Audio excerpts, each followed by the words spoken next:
father to ask for bread. They are never given a serpent. That's what we are asking, Bwana President. Nothing more. Bwana President, I saw you do something that originates from the Bible. That is Luke 15:4.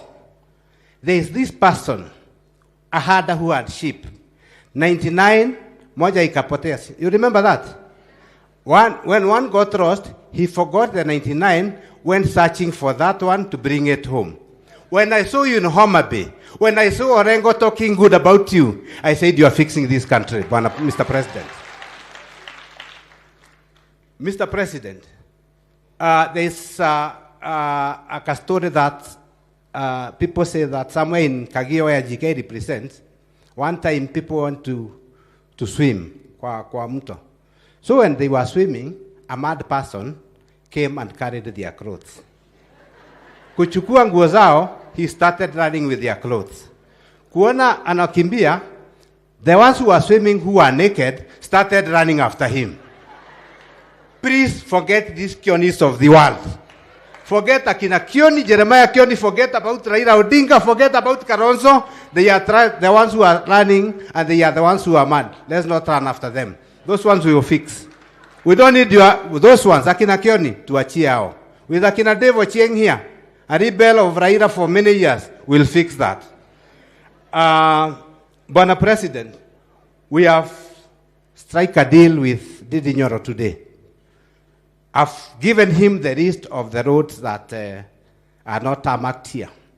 So we have agreed, rather than me introduce the other members of parliament, he'll introduce, but he'll do something for me so that our roads are fixed.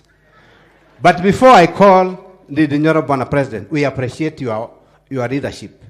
And we are behind you, and I can assure you, coming to 2032, you'll only do about 4 meetings in this country and you become the president for the second term. Before I go there, Bwana President, you know, I have tasted, I have been former, I have been there. So there are formers who are here. I've been told there are formers who are here. Let me recognize them, please. There's Beatrice Nkata all the way from Tharaka-Nithi. Beatrice. There is Purity Gereshe from Kirinyaga. There is Ketu Arogoro from Laikipia.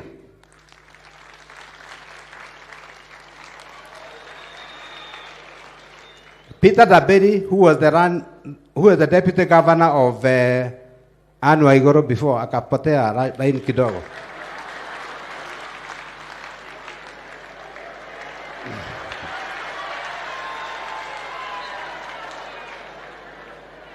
That is the man who was trading for the wrong things. Harekombe,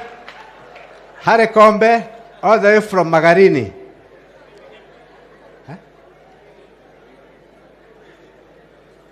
Sorry, Harekombe, my apologies.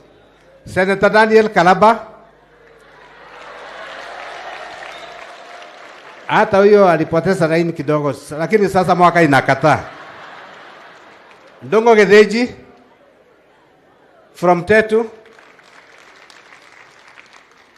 Peter Getao.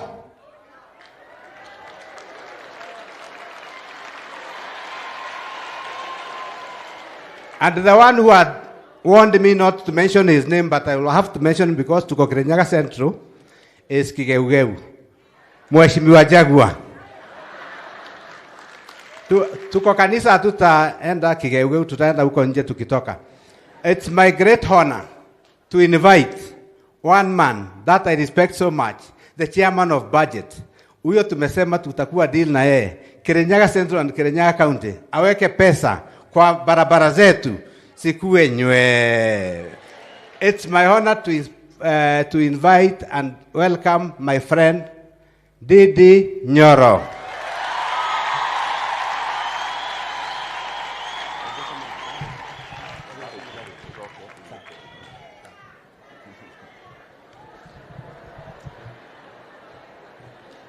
Aya, asante sana Mheshimiwa Gashoki Gitari, His Excellency the President of the Republic of Kenya, His Excellency Dr. William Ruto, our Deputy President, governors led by Governor Ann Mombi, our clergy from bishops na gazi zao zote, na andũ a Kirinyaga. Ngai nĩ mwega na hĩndĩ ciothe.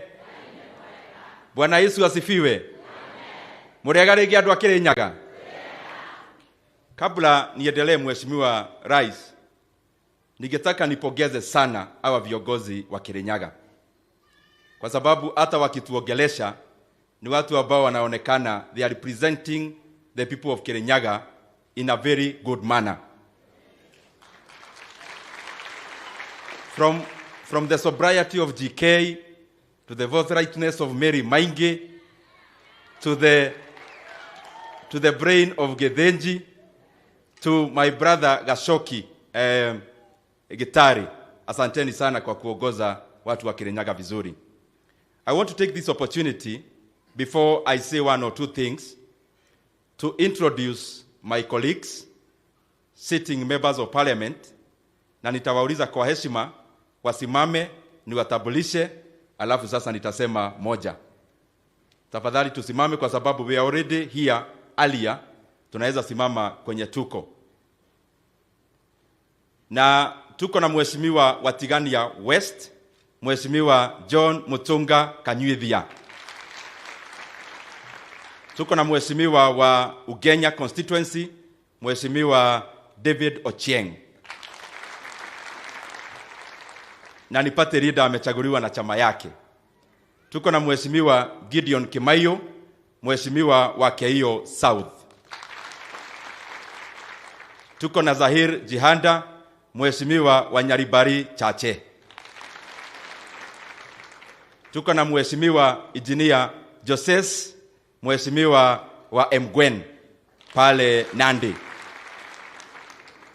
Tuko na Mheshimiwa Gitonga Mukoji Mwaneki, Mheshimiwa wa Manyata kule Embu. Tuko na Mheshimiwa, na muitaga my mother kwa sababu anaitwa the name of my mother, Mheshimiwa Jane Wajir Kihara wa Naivasha. Tuko na Mheshimiwa wa Inaina Mount Kenya, Mheshimiwa wa Othaya constituency. Tuko na Deputy Governor wa Murang'a, Mheshimiwa Stephen Munania. Tuko na Mheshimiwa wa Roiro, Mheshimiwa Simon Kingara.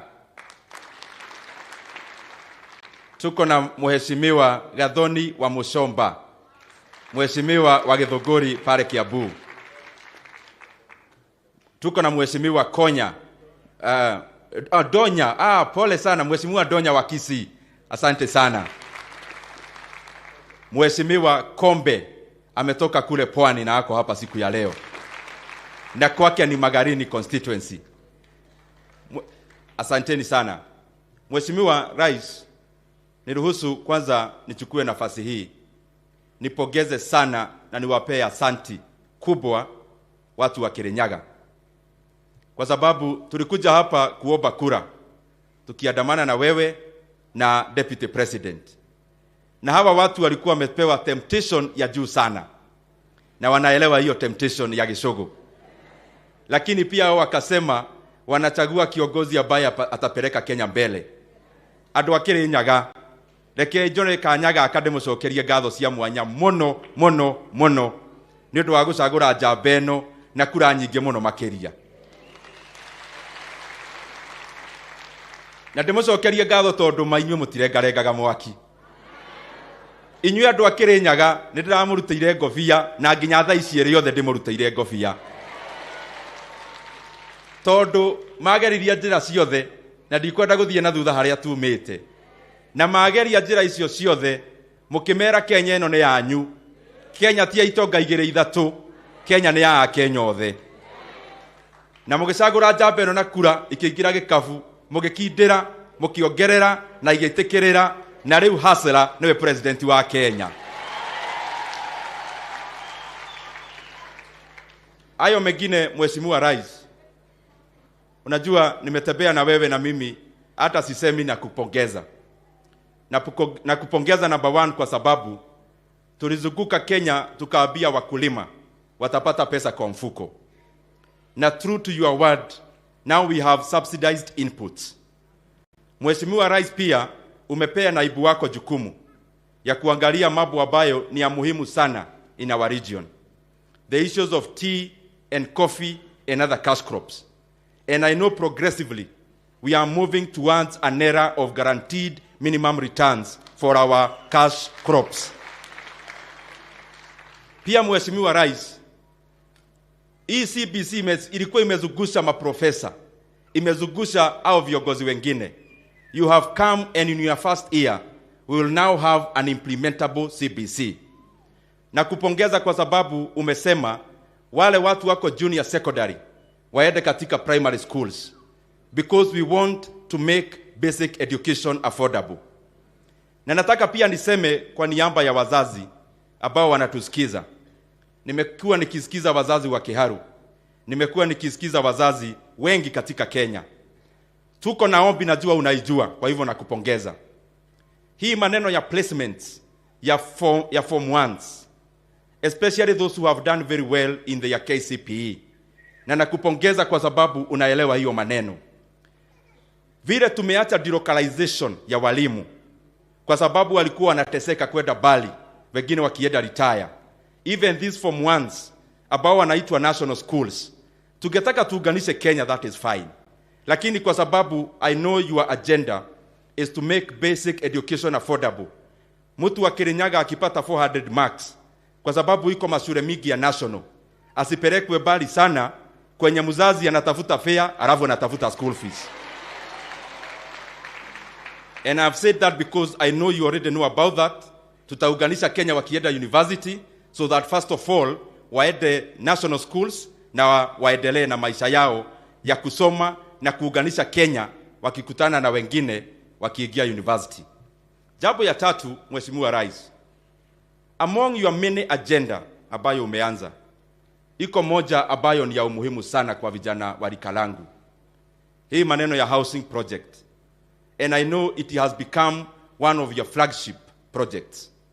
Mheshimiwa Rais, hiyo, even after employing many Kenyans, ambayo itafanya and spurring the economy in terms of supply chains within the construction sector, hii maneno ya housing inafanya kitu ingine ya ajabu sana katika uchumi wetu. Na hiyo kitu ya ajabu katika uchumi wetu, you know Mheshimiwa Rais, nowadays in Kenya, anyone who gets money from a teacher to an MP to a businessman, the first thing that we click into doing is to building rental houses. Now, Mheshimiwa Rais, what the housing project will do, it will now optimize private capital. People will now not only seek to build rental houses. This private capital will now go into other better areas within the economy, like manufacturing.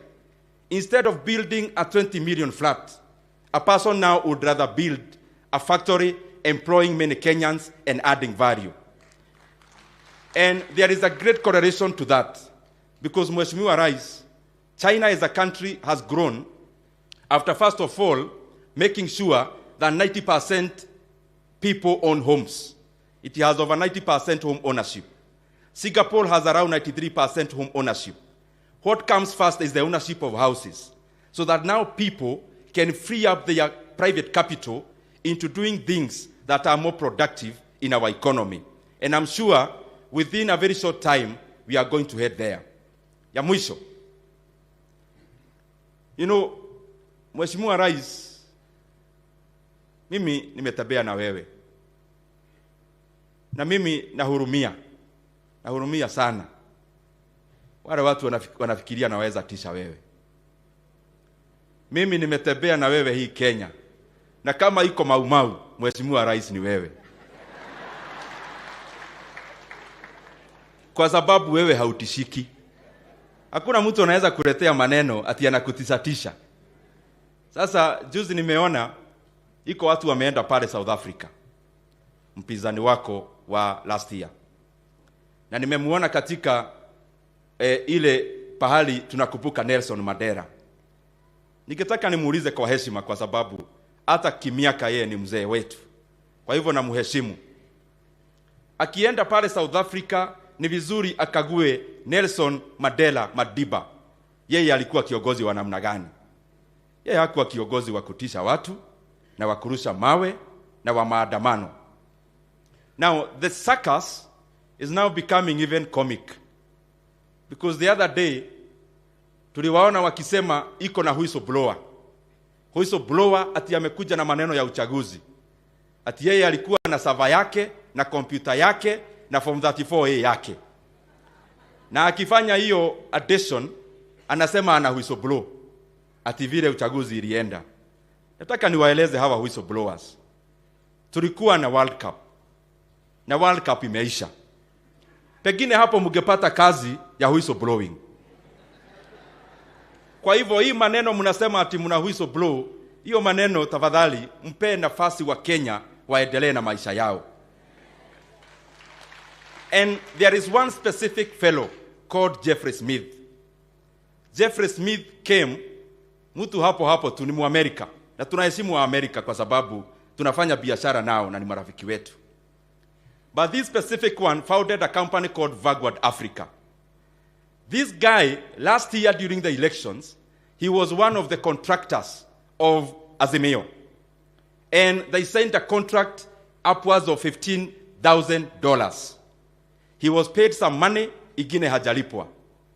Hiyo Vanguard Africa, John Githongo, amekuwa the advisor ya hiyo katika Afrika. Yule John Githongo alienda katika mahakama, anapeleka maneno hapo, ati yako na ushahidi, majaji wakawamwambia atoroke. So sisi tunataka tuambie Tinga na hiyo grupu yote ambayo walikuwa wapinzani wetu last year, wa Kenya, hata kama tumesoma na basari, tumeerevuka. You cannot purport to whistleblow, and the person who is whistleblowing is your employee. This is a person you actually owe money. Please, hiyo madeni yenu munaitishana yenye hukulipa huyo Jeffrey Smith, mulipane pole pole, muache kutisha wa Kenya. Na pia nataka niwaeleze ya kwamba wewe uite maandamano hata kesho, lakini kama maandamano ni kitu ya manufaa na kabisa unaweza kuza uchumi wa Kenya na maandamano, kesho tukuone na jamii yako kwanza mstari wa mbele mkipeleka hiyo maandamano mbele. But I want to warn you that Kenya, there is no more person to intimidate. You cannot intimidate our President William Ruto. Huyo ni jaba. You cannot coerce anyone, and you cannot extract any personal benefit kwa kutishia wa Kenya utaandamana. Uandamane, ufanye nini, lakini mimi kama Dede Nyoro nakuambia nikiwa hapa Kirinyaga, kwa hiyo maandamano yako usiguze biashara ya Mkenya hata mmoja. Na kwa hiyo maandamano mimi nitakuombea ruhusa hata kwa rais wetu, ikiwezekana hata serikali ipelekee watu maji pale na hata soda, wakiandamana wanakunywa kidogo wanarudi maandamano. Lakini wacha kutishia wa Kenya, my friend. Sisi mlikuwa na deep state na system, na hiyo bado haikuweza hii mau. Sasa maandamano, my friend, acha ninyamazie hapo. Sasa nikikaa chini, ningetaka niite mmoja wetu asimamie hawa wengine wote. Mheshimiwa David Ochieng wa pale Ugenya pia yeye aseme jambo. Alafu Mheshimiwa Gashoki, you come back here, uendelee na program. Karibu sana mheshimiwa.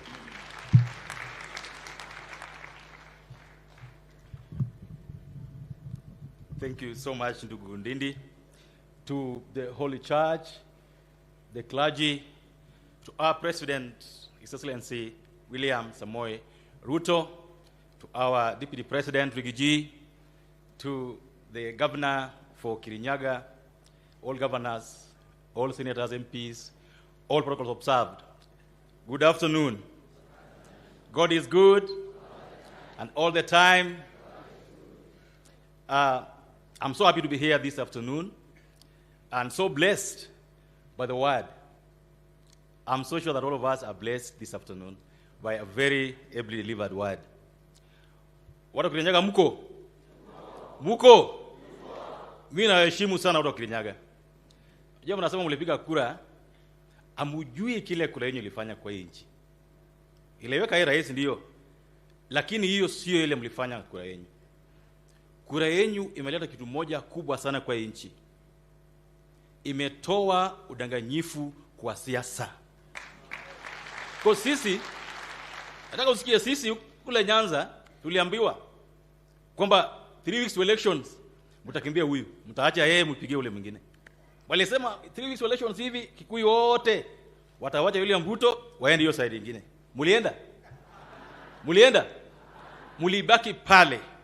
You've shown us the goodness in friendship. You've shown us the goodness in uaminifu na kuaminiana kwa siasa. Unajua mnazongea vitu mingi sana katika nchi, barabara mzuri, hospitali mzuri, but one most important thing that will help this country grow is trust among ourselves as Kenyans.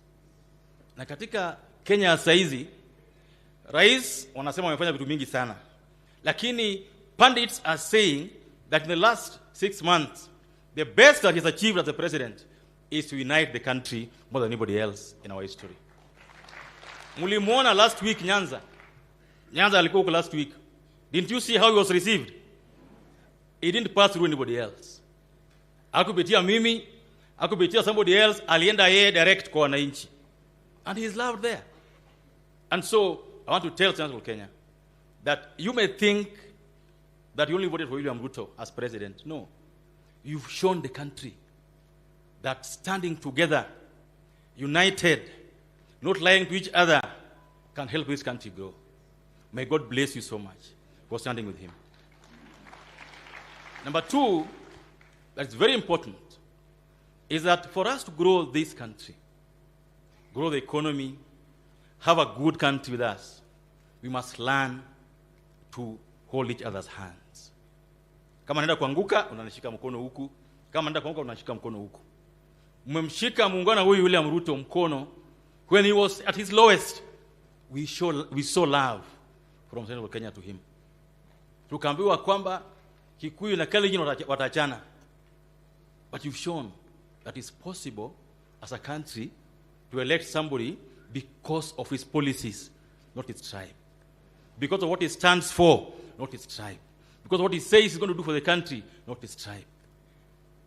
Kule Nyanza, we are just praying and hoping that he succeeds. Because if Hassan succeeds, we succeed. If Road succeed, we succeed. If, like you guys asking for coffee and tea, our cotton and fish succeed, we succeed. So, ama sivyo? Kwa hiyo tunaomba sana kwamba we go ahead working together as a people, holding each other's hand, tusiachane mkono, msiwache sisi watu wa Nyanza tubaki nyuma. He has decided to hold our hand together. This is what tuende moja mbele pamoja. Ya mwisho, na hii naomba clergy. There are those who are wallowing in the miasma of their own self-authored, self-published conspiracy theories about the last elections.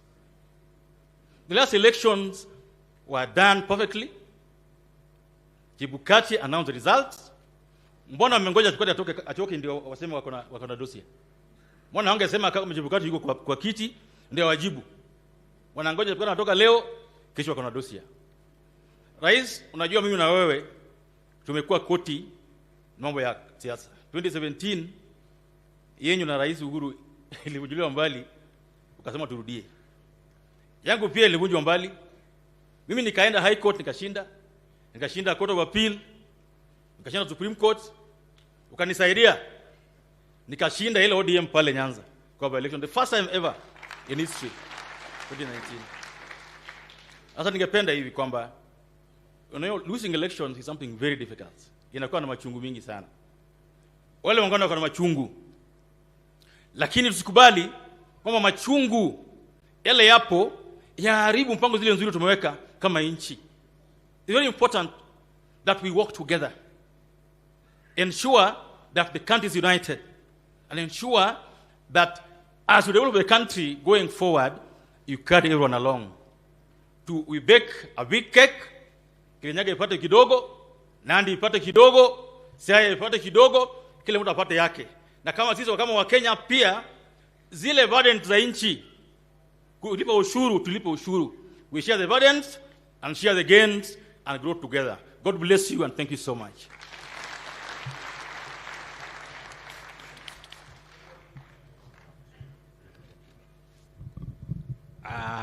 Mjaruo yawa. Mesikia vocabularies. Nimeambiwa nipatie wa Mushomba 1 minute. 1 minute before I call the senator. Pigieni wa Mushomba. Ndiye chair wa kahawa. Caucus.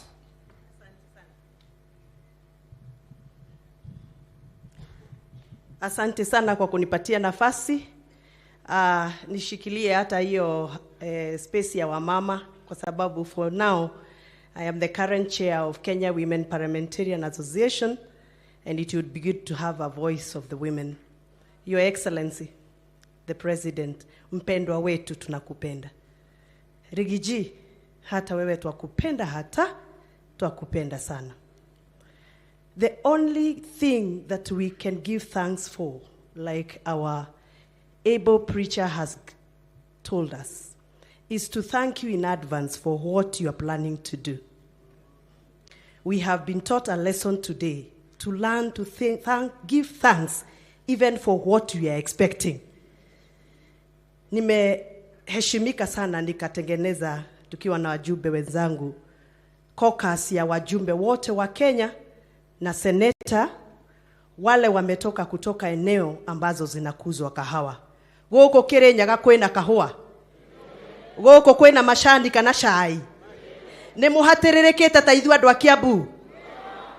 Your Excellency, tumehangaika sana na wezi wa kahawa, wanaiba kahawa kutoka factory, wanaiba pesa kutoka ma societies, wanaiba mpaka kwa coffee auction. Our caucus is to help you, to advise you, to prepare the legal platform for you in the National Assembly so that we can give you the enabling environment. Mutusaidie tupate kazi ya kahawa na majani chai na maziwa pia. Hata mchele iwekwe hapo ndani ili tusaidie hawa watu wetu. Your Excellency, it is sad. If you fly over from Kiambu, Nyeri, Murang'a, ukuje hapa Kirinyaga na uende Meru, our land is so beautiful, full of wonderful trees, coffee trees, rice. Lakini bado vijana wetu wako kwa barabara wanahangaika. Hawa wamama wetu bado wanaomba, hata chakula sometimes tunaomba. We campaigned on a platform of freedom is coming. And now we are saying freedom is here. We must deliver freedom to our farmers and we must make sure hustler amepatiwa nafasi ya mbele kwa pesa yake ya majani chai na kahawa na maziwa. Asante sana Rais. Tumefunzwa kusema asante. Asante sana Rais kwa kupatia Rigiji kazi ya kusukuma hao mabwanyenye na wezi wa kahawa na majani chai. Rigiji, our Deputy President, I can assure you as the chair of Coffee Caucus, together with the tea caucus that we are going to merge together, Mheshimiwa Gishimu Githinji, na hao wajumbe wenzangu, tutakusupport to make sure you deliver. We campaigned on a platform on GMR, Guaranteed Minimum Return. It is our duty to deliver so that in the next coming elections, we have something on the table for our people. Na kwa hao watu wanapanga maandamano kesho, woe unto them. I don't think we have time to talk about maandamano. We only have time to look at policies, to look at the law, to look at issues and matters that will help us create the right platform for our coffee farmers and our tea farmers. Kwa hivyo Rais wetu twakushukuru, tafadhali mshikilie huyu ndugu yako ili deliver on coffee and milk and tea so that our people can live a dignified life like you promised us during campaigns. Asanteni sana andu akire nyagane ndimwendete Ngai amurathime na ni thengio ni kunyitirira governor ani mobi wa iguru ne tondu ni arutite wira munene muno. Asanteni sana, Mungu awabariki. Asante. As I prepare to call the senator, nimesikia Didi Nyoro amesema president ni Mau. Naye deputy president ni mtoto ya Mau. Laila kuisha. It's my singular honor to invite Senator Kamau Murang'a, the steel dog.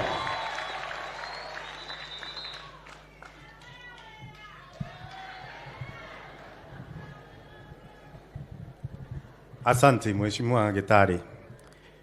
Mheshimiwa Rais, Naibu wa Rais, Gavana Kirinyaga, Kranchi, viongozi wote wamechaguliwa mbunge ya kitaifa na county, mawaziri, naibu waziri na wakazi wa Kirinyaga. Muriega? Ngai ni mwega?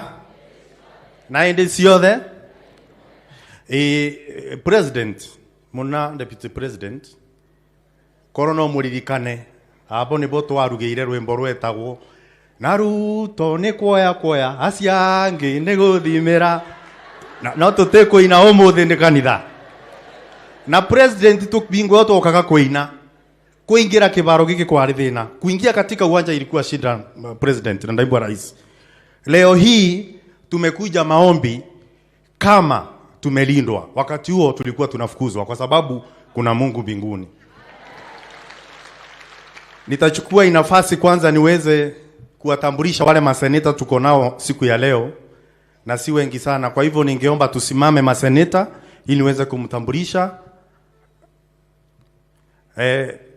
Tuna seneta wa Lamu anaitwa Seneta Kamau Gedhuku, tuko naye hapa siku ya leo. Tuko na seneta wa Embu Alexander Munyi Mondege, tuko naye hapa siku ya leo. Tuko na seneta wa Nairobi anaitwa Karen Nyamu wa wetu, tuko naye siku ya leo. Na kwa hivyo nitaongea machache tu kwa sababu ya muda. Kitu ya kwanza, Rais, ni kukukaribisha hapa na nikwambia kwamba hawa watu wanakupenda. Kuna watu wamekuwa kiongea sana eti Rais na naibu wake wakija Kirinyaga tunakujanga maombi tu. Ningetaka niwajibu siku ya leo. Nimwambie sisi tulijipanga na rais kutoka mwanzo. Na kama wanjui na Kiingereza kitu ilikuwa inaitwa economic forums, kongamano la kiuchumi. Huko ndo tulipeana kila kitu, na kwa sababu tushaanza kuona matunda saa hii, ndio maana tunakuja kushukuru kama venye tumeambiwa siku ya leo katika kanisa. Jambo la pili ni kusema ya kwamba rais, tunakushukuru kwa sababu ya nafasi ambazo umetupa kama watu wa Kirinyaga. Tunajua kwamba na tunashukuru kwa dhati kwa sababu umetupatia mawaziri, umetupatia PSs, chairman wa bonds na watu wengi sana, including hii umefanya juzi ya Githai, mko naye pale Statehouse, na Sam tukitaka kuja pia tunapiga simu moja tunaingia. Na mshukuru sana mkiwa na naibu wa rais. Ningetaka niseme ya kwamba katika ile miradi mingi imekuwa imeongelewa barabara, kuna miradi kama ya Kerugoya irrigation scheme. Tunajua pia katika ile pesa umepata kwa sababu ya nyanya, utatuangalia pale. Industrial zone imetengenezwa na gavana ili wale watu wetu wanauza nyanya pia waweze kupata pesa yao pale, na tukizingatia sana ukulima huo wa kahawa, watu wameongea wengi. Na nakuhakikishia rais kwamba Rigathi anafaa. Kazi yake ni kushika kichwa, avumilie meno na pembe. Na sisi, na kama mimi pia nikiwa chairman wa Agriculture Senate, na wajumbe wote tushikilie na huku nyuma mkia, tuvumilie mateke, tuokoe wakulima wa kahawa, wakulima wa majani chai, wakulima wa mimea yote yenye tunakuza hapa paka mchele. Naibu wa rais, naibu wa rais, mambo ya mchele, kuna parastato inaitwa Kenya National Trade Corporation. Sauti yangu ni kama ya mbu, yako ni kama ya suza simba. Ukisema neno moja tu, ile mchele imebaki pale katika magara yote itachukuliwa, na hao watu wa Mwea pia watakuwa na kitu ya kusherehekea wakiweka pesa kwa mfuko. Naibu wa rais, nitaongea kidogo kuhusu, tumeongea mambo ya kahawa na Rigathi nisikia ukiongea jana, na ni hivyo tu ndio iko.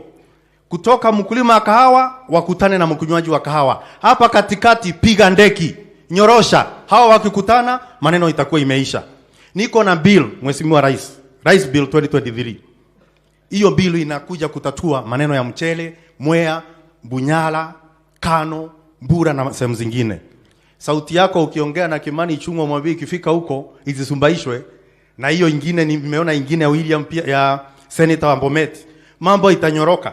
Lakini kuna sheria moja tu ilipitishwa hapo mbeleni rais, ya EFA Act 2013 ambayo ilisema makandamia, cashew nut mpaka iende kwa mbwenyenye ndo tuweze kuuza nje. Tumeumia sana rais. Hiyo pia tuondoe. Soko iwe huru. Makandamia kila mtu auze mahali anataka. Nimesikia pia rais kwamba kuna watu walisema maombi hayafai. Na leo sisi tukiomba amekutana mahali. Unajua hawezi kutuambia sisi tulishinda venye maombi hayafai na tunajua venye walianguka kwa sababu walikuwa waombi. Na ningewaambia wasitufunze tabia mbaya ya kukosa kwenda kanisani na kwenda kuomba. Lakini nawaambia pia juzi sheria imepita katika mbunge wako na watu wao huko. Senator Ramisi mheshimiwa tulikuwa huko kupitisha walikuwa na watu wao huko. Hatuwezi kuwa na hata Omburu Ondinga alikuwa pale. Hatuwezi kusema rais ya kwamba hatuwezi unda IEBC. Tunataka mipaka mheshimiwa rais. Mwea ni kubwa sana. Inafaa kuganywa na mambo mengine mheshimiwa rais. Kwa hivyo mheshimiwa rais ningewaambia hao walete mtu anataka. Wakitaka kuleta brother zao walete, sister zao walete. Hata yeye mwenyewe akuja wawe chairman na bado tutamnyorosha na maombi kwa sababu sisi ni watu wa kuomba na kufanya kazi. Nikimalizia mheshimiwa rais, tumeumbiliwa na tunaambiwa tunafaa kusamehea maadui. Lakini ya kusamea maadui rais naona kukama mahali sisi wa marafiki yao kuna mahali itatuweka pambaya. Kwa sababu mheshimiwa rais unajua Biblia inasema Psalm 25 kwamba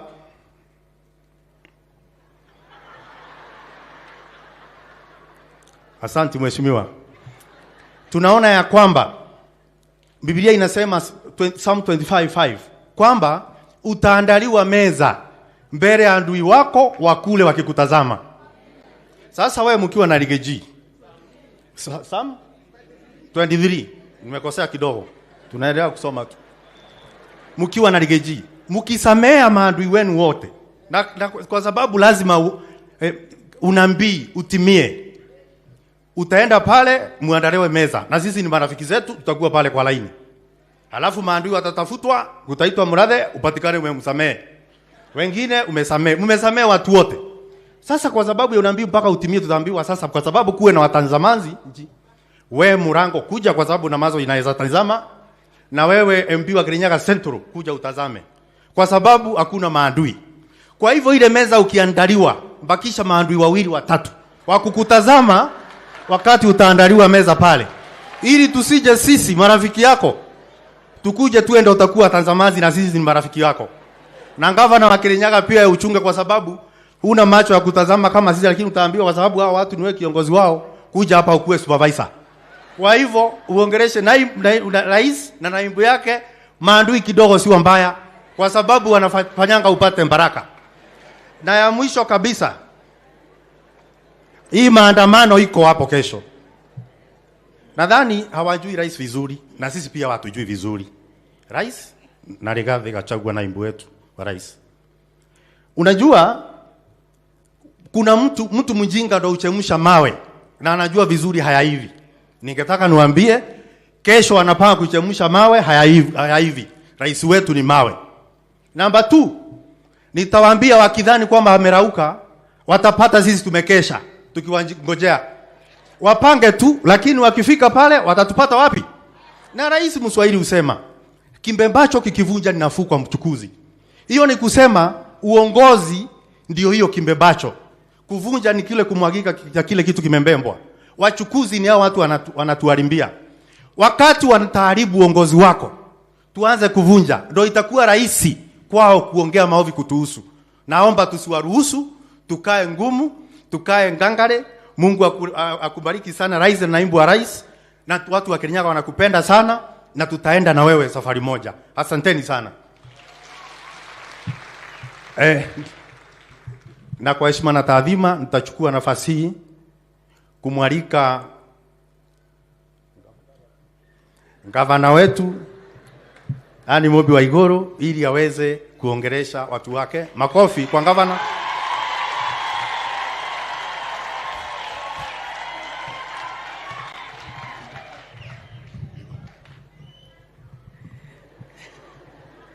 Nimeshangaa kidogo alikuwa karibu anitupe nje achague dada yangu. the clergy, Your Excellency, the President of the Republic of Kenya, Your Excellency, the Deputy President, Senators, Members of Parliament, my colleagues, Excellency Governors, please forgive the protocol breach, all elected leaders, MCAs, na wakaazi wote wa Kirinyaga. Hamjambo. Ngai nĩ mwega. Na hĩndĩ ciothe. Mimi Mheshimiwa Rais, ningependa kukushukuru sana kwa kukubali kuja kushirikiana na sisi katika ibada ya leo ya shukrani. Na leo tumesoma ya kwamba tuanze na shukrani. Kwa hivyo tunataka kushukuru sana na naibu wako kwa kuja. Kabla sijazungumza, ningependa kuwatambua wenzangu kutoka eneo la Mlima Kenya, my fellow governors who are here, and because they are from the region and because of their stature, I will ask Your Excellency that you allow me to give them each 1 minute or 2 to greet the people of Kirinyaga and to bring the greetings from their counties. I would like to start with my sister kutoka Meru, Gavana Kawira Mwangaza.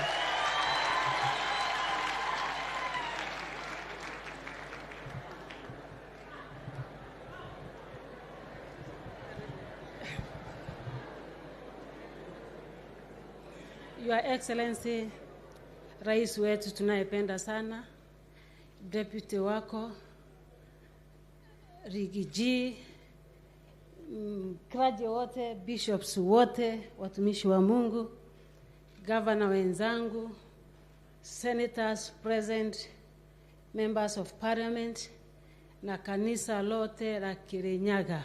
Mugeni. Bwana pewe sifa. Bwana Yesu ainuliwe. Sitapoteza muda mwingi, napenda kusema kama vile mhubiri amehubiri siku ya leo. This is a Thanksgiving service. Na mimi nimetoka all the way from Meru kuja kurudisha shukran. Number 1, kwa sababu ya maombi yenu.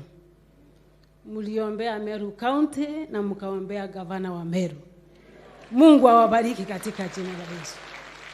Number 2, ni kwa sababu ya rais wetu tunayompenda kuingilia kati kupitia mdogo wake, akasema lazima kuwe na amani Meru. Na tunapoongea sasa tuko na 2 weeks Meru ikiwa imetulia. Deputy President wetu aliniita, tukawa na kikao na yeye kwa masaa, akaita members of parliament, akaita MCAs, akaita viongozi wote, na ninaposimama hapa Meru kuna amani. Kwa hivyo namshukuru Mungu kwa sababu tunaye president ambaye ni mpenda amani. Bwana asifiwe. Nataka kumalizia nikisema hivi. Mtumishi wa Mungu alisema ya kwamba we give thanks even for the things that we've not seen. Nataka kushukuru Mungu kwa sababu najua after 2 months tutakuwa na kongamano kama hili Meru County, tukiwa na rais wetu na mdogo wake kurudishia Mungu shukrani. Kwa kanisa la Mungu, the Bible says in 1 Corinthians 2 verses 9, what eyes have not seen, what no ear has heard, what no human mind has conceived, things that God has prepared for the people that love God. Kwa hivyo kwa kanisa la Mungu, maundu maria matari mono, maundu maria matari maiguo, maundu maria matari mecirio ni andu ni mo Ngai aigeire kanitha. Tembea kwa ujasiri kama mtumishi wa Mungu. Tembea kwa ujasiri kama mtu ambaye anayemjua Mungu, kwa sababu things that have not been heard or seen or being conceived in the minds of people, God has prepared for you. God bless you mighty in the mighty name of Jesus. Indeed, my sister. I would like now to invite my younger sister, who I have known for very many years. We were in school together, and we've been friends for many years, and now she has joined me in the race for governing, and she can attest that it is exactly what she thought it was. Governor Cecily Mbarire from Embu. Mkaribisheni.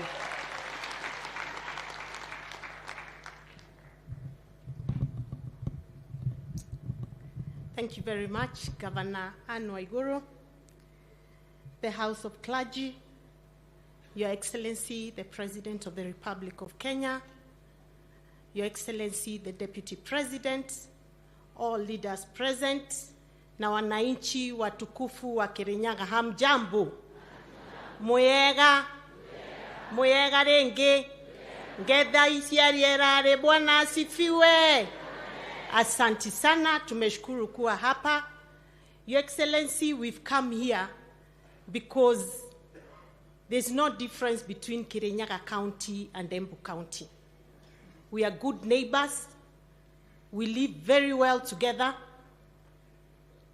Embu town, a lot of business people, even in Embu market, are from Kirinyaga County.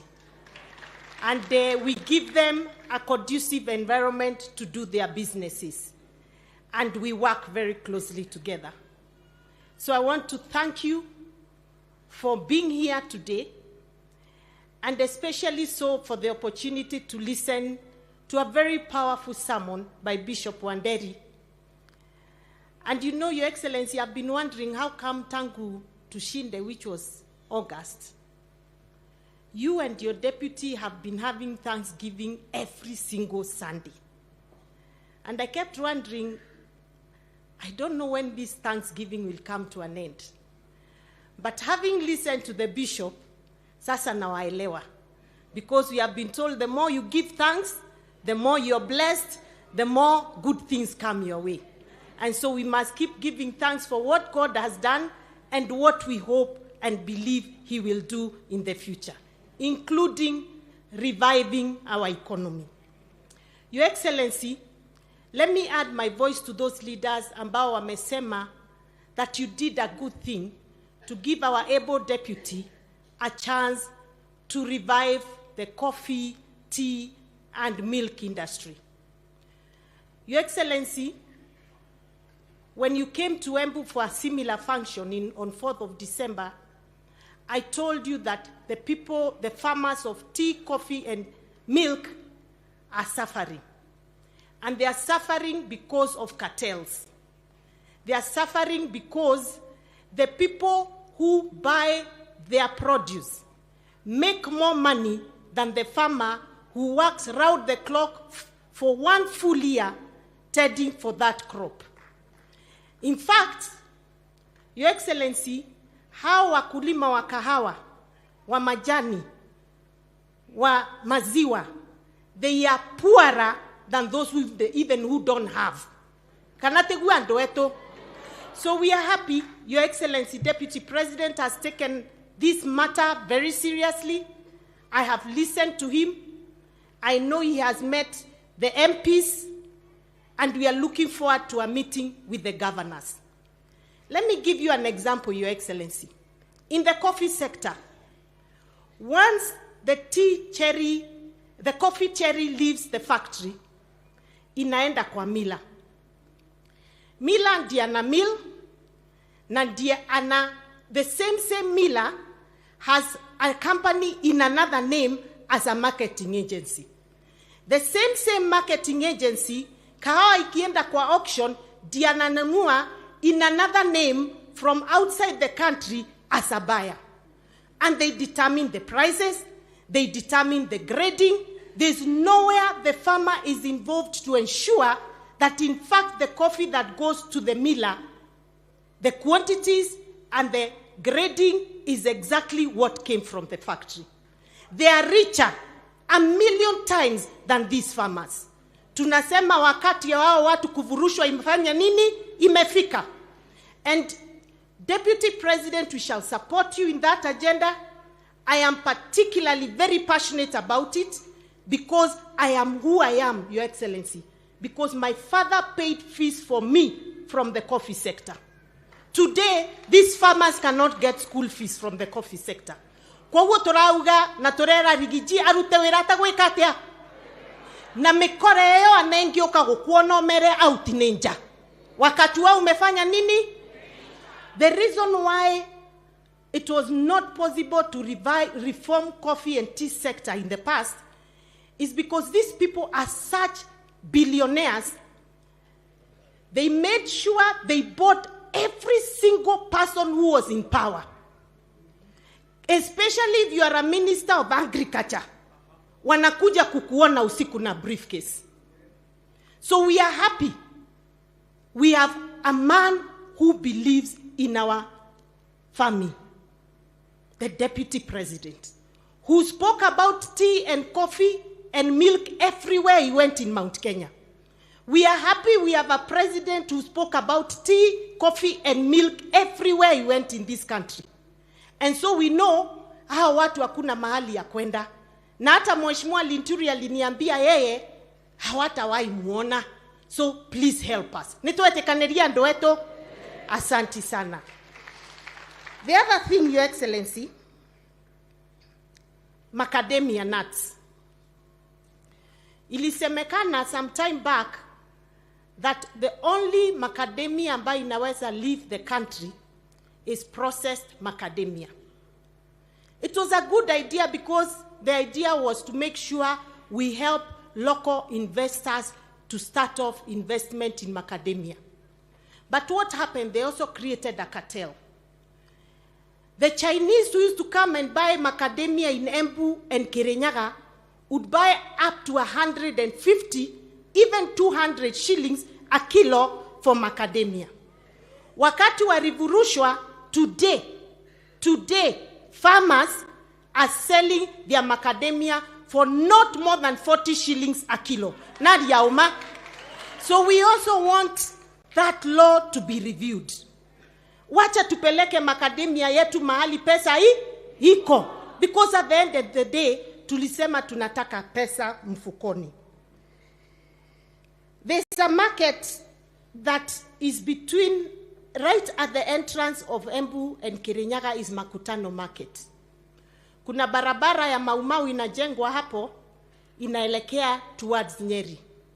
We are requesting, Your Excellency, through your good office, that as they do that highway, the dual, because washafika Makutano, tafadhali hiyo town pande ya Kirinyaga na pande ya Embu tutengenezewe, tuwekewe lami, ndio hiyo town ionekane mzuri, as a way of giving to our two counties.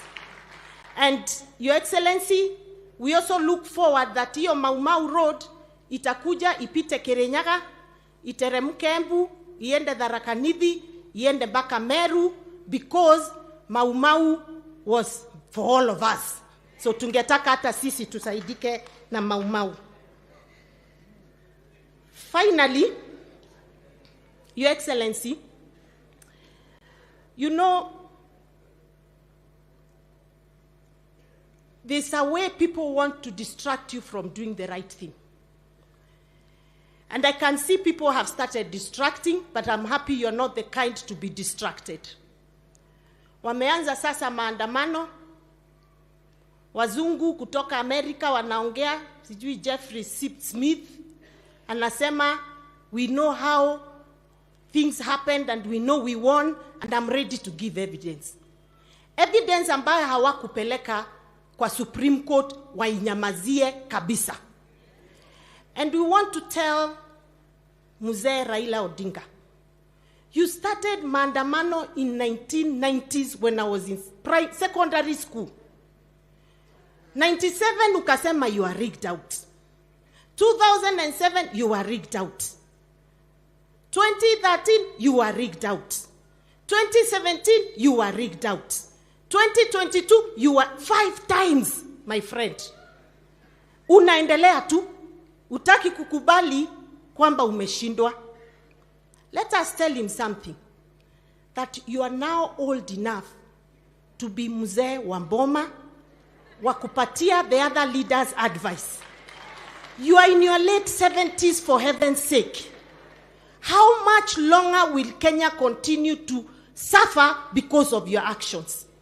Tafadhali achana na sisi, pumzika. In fact, you should let people like David Ochieng to take over the leadership mantle of Nyanza province.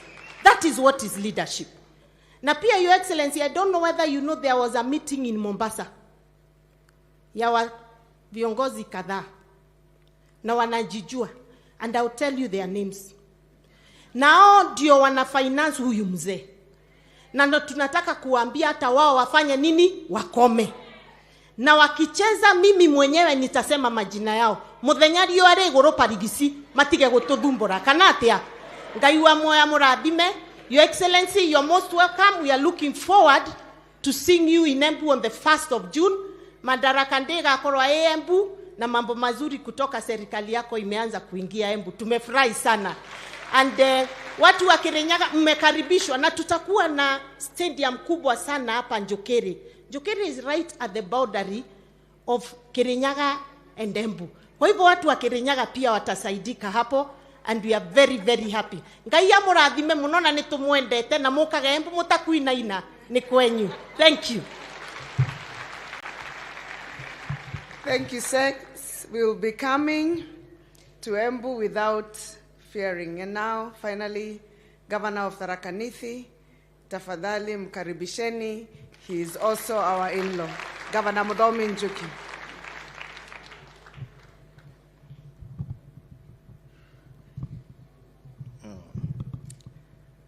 The clergy from the whole of Kirinyaga, His Excellency the President of the Republic of Kenya, William Ruto, Daktari, the Deputy President, Rigathi Gachagua, my fellow governors, starting with the Governor of Kirinyaga, Madam Waiguru, all the senators, all members of Parliament, the principal secretaries who are here, and the CSs, na wananchi wa Kirinyaga, mugeni, and wa Kirinyaga murega. God is good, and all the time. Kwanza kabisa nataka kushukuru Governor wa Kirinyaga kwa sababu ya kutualika tukiwa governors to be here. It's always a pleasure for me to be in Kirinyaga, although huwa nakuja kama nakanyanga polepole kwa sababu niko Adhoni. But I want to give a testimony, His Excellency the President. The Kirinyaga people are great people, very good people. They are very good people until when you rattle them. That's when you'll know that they are not docile. They are just good people. His Excellency the President, mengi mesemwa kuhusu maneno ya kilimo katika Mount Kenya, and we want to thank you most sincerely first for giving us the ministries that touch even on that kilimo. The Minister of Agriculture, who is working in the whole country, comes from this region. You've gone ahead and given our Deputy President the opportunity to coordinate this very market of tea, coffee, and even milk. His Excellency the President, the pride of the people of Mount Kenya, since the time immemorial, is in their produce of coffee and tea, na hiyo ndio imejenga uchumi ya wale watu wote unaona wamepeleka watoto shule. But today, any business that does not have interest by the young people is a very hard business to progress. Vijana wetu ukiangalia kila pahali wako kwa biashara zingine. Ndio sababu we have very high level of unemployment, because when you're doing coffee and tea, you employ yourself. The only way we can get our young people involved and interested in farming coffee and tea is if they see their fathers and mothers who are doing the same getting money. And that is why we are very happy to commit that we will help the Deputy President as governors to ensure that that road is realized so that our people, our young people, can also get interest in that business, it can progress. I do not want to go into the details because it's been put very clearly by Governor Cecily Mbarire what is ailing us. One of the things that was ailing us it's very sad. Kuzuia watu ili wasiuze kahawa yao nje. License ya kuuza kahawa, wewe ukiwa nje unaweza kuuza kahawa nje. License, Your Excellency, was 1 billion. How many Kenyans, how many coffee farmers, even with what kind of society, can afford license of 1 billion to go and sell coffee? So it was restricted to very few. We want to thank your government because since then it's been rectified. But the implementation is still not yet done. We would like that to be implemented so that if the people of Kirinyaga, people of Embu, people of Tharaka-Nithi, Meru, and the rest of Kenya want to sell their coffee outside, they can do it in an affordable way. Your Excellency, I want to thank you most sincerely because you have consistently, since you were elected, gone around this country in Thanksgiving every Sunday and even sometimes in between the week. But you have not only done Thanksgiving, you have also been consistently making a deliberate effort to unite the people of Kenya. Juzi tumekuona ukiwa pande ya Nyanza, uniting the people of Kenya, and even to the extent of going to woo the people or being available for the people who would evidently did not vote for you. That is good deliberate effort. That is kingmanship. And we would like you to continue doing that. We want a Kenya that is united. Lakini as you're doing that, hata wakati ulikuwa unafanya namna hiyo, and we have seen very many leaders who have been mudslinging you and talking badly, warming up to your government. We are also seeing another side by their leadership. They are blowing hot and cold. Pande hii unafanya effort ya kuongea na wale viongozi ambayo walikuwa mlengo ingine ndio wakuja kwa serikali tuunde pamoja. Pande ingine viongozi wao wanasema sawa tuendeni tufanye kazi na serikali. Then all of a sudden wanasema tutafanya maandamano. Your Excellency, we are reading in between the lines. Because saa ingine we could be focusing on the wrong people. Atuelewi kwa nini wakati kiongozi wa upinzani ametoka nje. Akiwa huko nje naongea mambo ya hapa. Na kuna wengine wanakutana hapo wakifanya funununu vile wata sponsor maandamano. I think is a decoy. Kwa sababu haiwezekani kwamba Azimio ilikuwa imetengenezwa na mlengo mmoja wa siasa. Kuna mlengo ingine ya siasa ambaye they are within us and we are not looking, Your Excellency. We need to start looking at them. And I want to thank you, the Deputy President, because the other day, on Thursday, you called the leaders who were elected by Jubilee Party and those who did not make it to try and reconcile them with us, which is a good effort. And we're going to work with them. I was talking to one of them here, and we are saying we need to unite because now the politics are behind us. Lakini viongozi wao, and I'm falling short of naming them the way Cecily Mbarire, governor, said, angalia ile mlengo ingine, wachana na kuangalia Tinga peke yake. Iko wengine ambayo tutaki kutaja kwa sababu hao ndio wanachochea. Wanasema we have not gotten what you want. The way you are heading, we will not get there. And you know what they are looking for. Because there's a tactic in war, Your Excellency, that says advance while negotiating. They are trying to negotiate with you while they are advancing towards war, which is unnecessary because unajua huwezi tishwa. Kwa hivyo, we need to read between the lines. What are they looking for? Ukiguza ABC, wanaleta shida.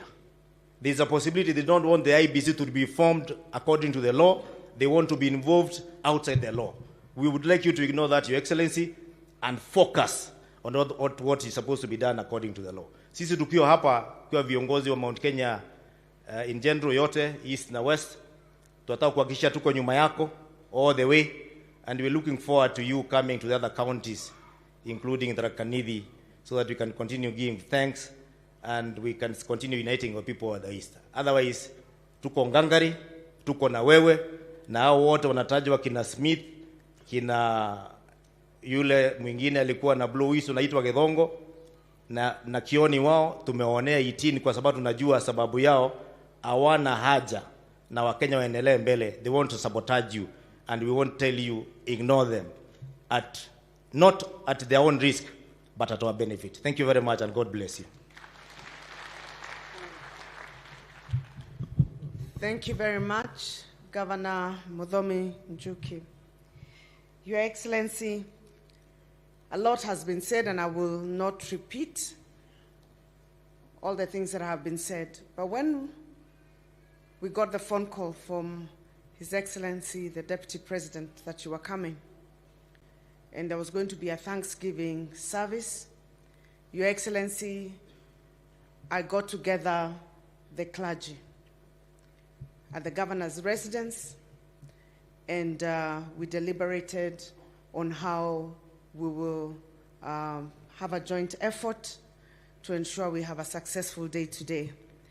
And therefore, Your Excellency, first and foremost, I would like to sincerely, from the bottom of my heart, thank the clergy for putting together this service despite the very short notice, and working very hard for the last 4 days, day and night, to make this service a success.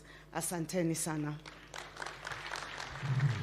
Your Excellency, when we met them, they gave me a few requests to present to you, and that is why I'm carrying a booklet. It is not in vain. It's not things that I have just thought out of my head, but there are some things we deliberated, and they requested that I bring them to your attention. They are simple things, Your Excellency. Things that, as I always say, ukinena tu, by tomorrow, probably most of this will be sorted out. The first one, Your Excellency, they said the process of registering Christian marriages is very lengthy. And for young people or older people who want to go through the process of getting married in the church and to get the certification, the process is a lot longer and more tedious than other marriages. They are requesting, Your Excellency, if you could instruct your office, the AG's office, to look into that issue. Your Excellency, the second thing they said is that they are law-abiding citizens as a clergy, and they abide with the law. However, there is a requirement by the law that they should file annual returns by churches, which they very much support. The only impediment is that the clergy have to file these annual returns in Nairobi. So they have to leave Kirinyaga. Those in Nyeri will have to leave Nyeri. The other ones coming from the other counties have to leave their counties to go and file the annual returns in Nairobi. Theirs is a very simple request. If possible, Your Excellency, if you're willing, you can put a desk at the Huduma Center here in Kerugoya so that they don't have to travel very far, and it will ease the burden of filing annual returns. The third, Your Excellency, is that they said they are very happy that you understand evangelism, you understand their role in uniting the people, and I would like you, Your Excellency, to support them with a missions tent, which they could be using when they are carrying out various missions across the county, and even when they go to other counties, so as to reduce the cost of preaching the gospel. Your Excellency, as a believer, I'm sure you know that by doing that, you will be fulfilling your own mission that Christ has given you to contribute to reaching to the corners of the world. So we're very grateful, Your Excellency, and we know that you will do that. The final one from the clergy, Your Excellency, is that they said that they've always had a place which had been designated but is not theirs and is not permanent, where they gather together as the clergy of Kirinyaga to pray, to fast, to retreat and listen to the voice of God. Your Excellency, they have heard you going elsewhere in other counties and making some commitments or other in need to meet the needs of the clergy in those regions. For this Kirinyaga County, they have requested, Your Excellency, that they would really, really want to have a retreat center of their own, a place where they can meet and pray and listen to the voice of God. Your Excellency, on this one, mimi ni mtu mdogo sana, lakini nitakusukuma kidogo. I have committed to them that we will give them the land for the retreat center. And if we do that, then you, Your Excellency, wajenge your retreat center. So that way, halfway, I think we'll have achieved what the clergy would have wanted. I actually requested that they do this themselves, but they said, please, you're our governor. When you're there, kindly make this request. Your Excellency, on to governance and political matters.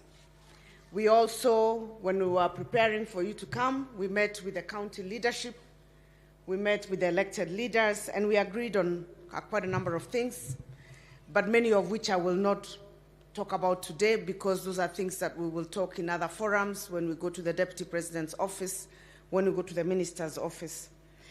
But I'll just mention very quickly the ones that are pertinent and that need your attention.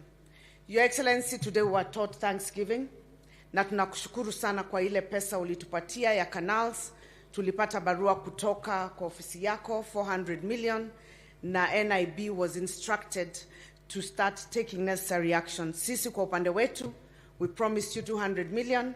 In this year's budget, I put 100 million, and in July, I'll put another 100 million so that we can have reached the 600 to make sure the canals in the rice farms where we have extended zitafika na maji itafikia wakulima wote wa mchele kule Mwea. Your Excellency, kitu ambayo ilibaki na nilisahau siku hiyo ni ya kwamba compensation ilifanywa kwa wakulima wa Mwea ambao wako kwa main canal, lakini wakulima ambao walipeana parts za shamba zao for the feeder canals hawakupewa compensation. So that one, I thought it is an important issue, and I would like to request, Your Excellency, that your government looks into it, NIB looks into it, so that as we go to build these canals, we don't face any challenges with the farmers. The second issue, Your Excellency, is an issue of a project you supported us to get when you were Deputy President, and that is the water and sewerage project under the African Development Bank. It was supposed to come from Kagumo, Kerugoya, Kutus, go through Kagio, and to Sagana. Your Excellency, we are thankful, and the process started. Somewhere, I think because of the resources, they adjusted the BQs. And so the water and sewerage is coming from Kagumo, Kerugoya, Kutus. And then from there, the sewer system is not moving to Kagio and Sagana. Only the water is moving to Kagio and Sagana. Your Excellency, we want to request kwa niaba ya watu wa upande wa Sagana na Ndia na pia upande wa Kutus wapate sewerage system. Your Excellency, watu wa Mwea pia hawana sewer system. There is no sewer system in the entire Mwea. Na Mwea ndio the most populous constituency in Kirinyaga County and also the largest. Your Excellency, we will request that you look into that issue if possible.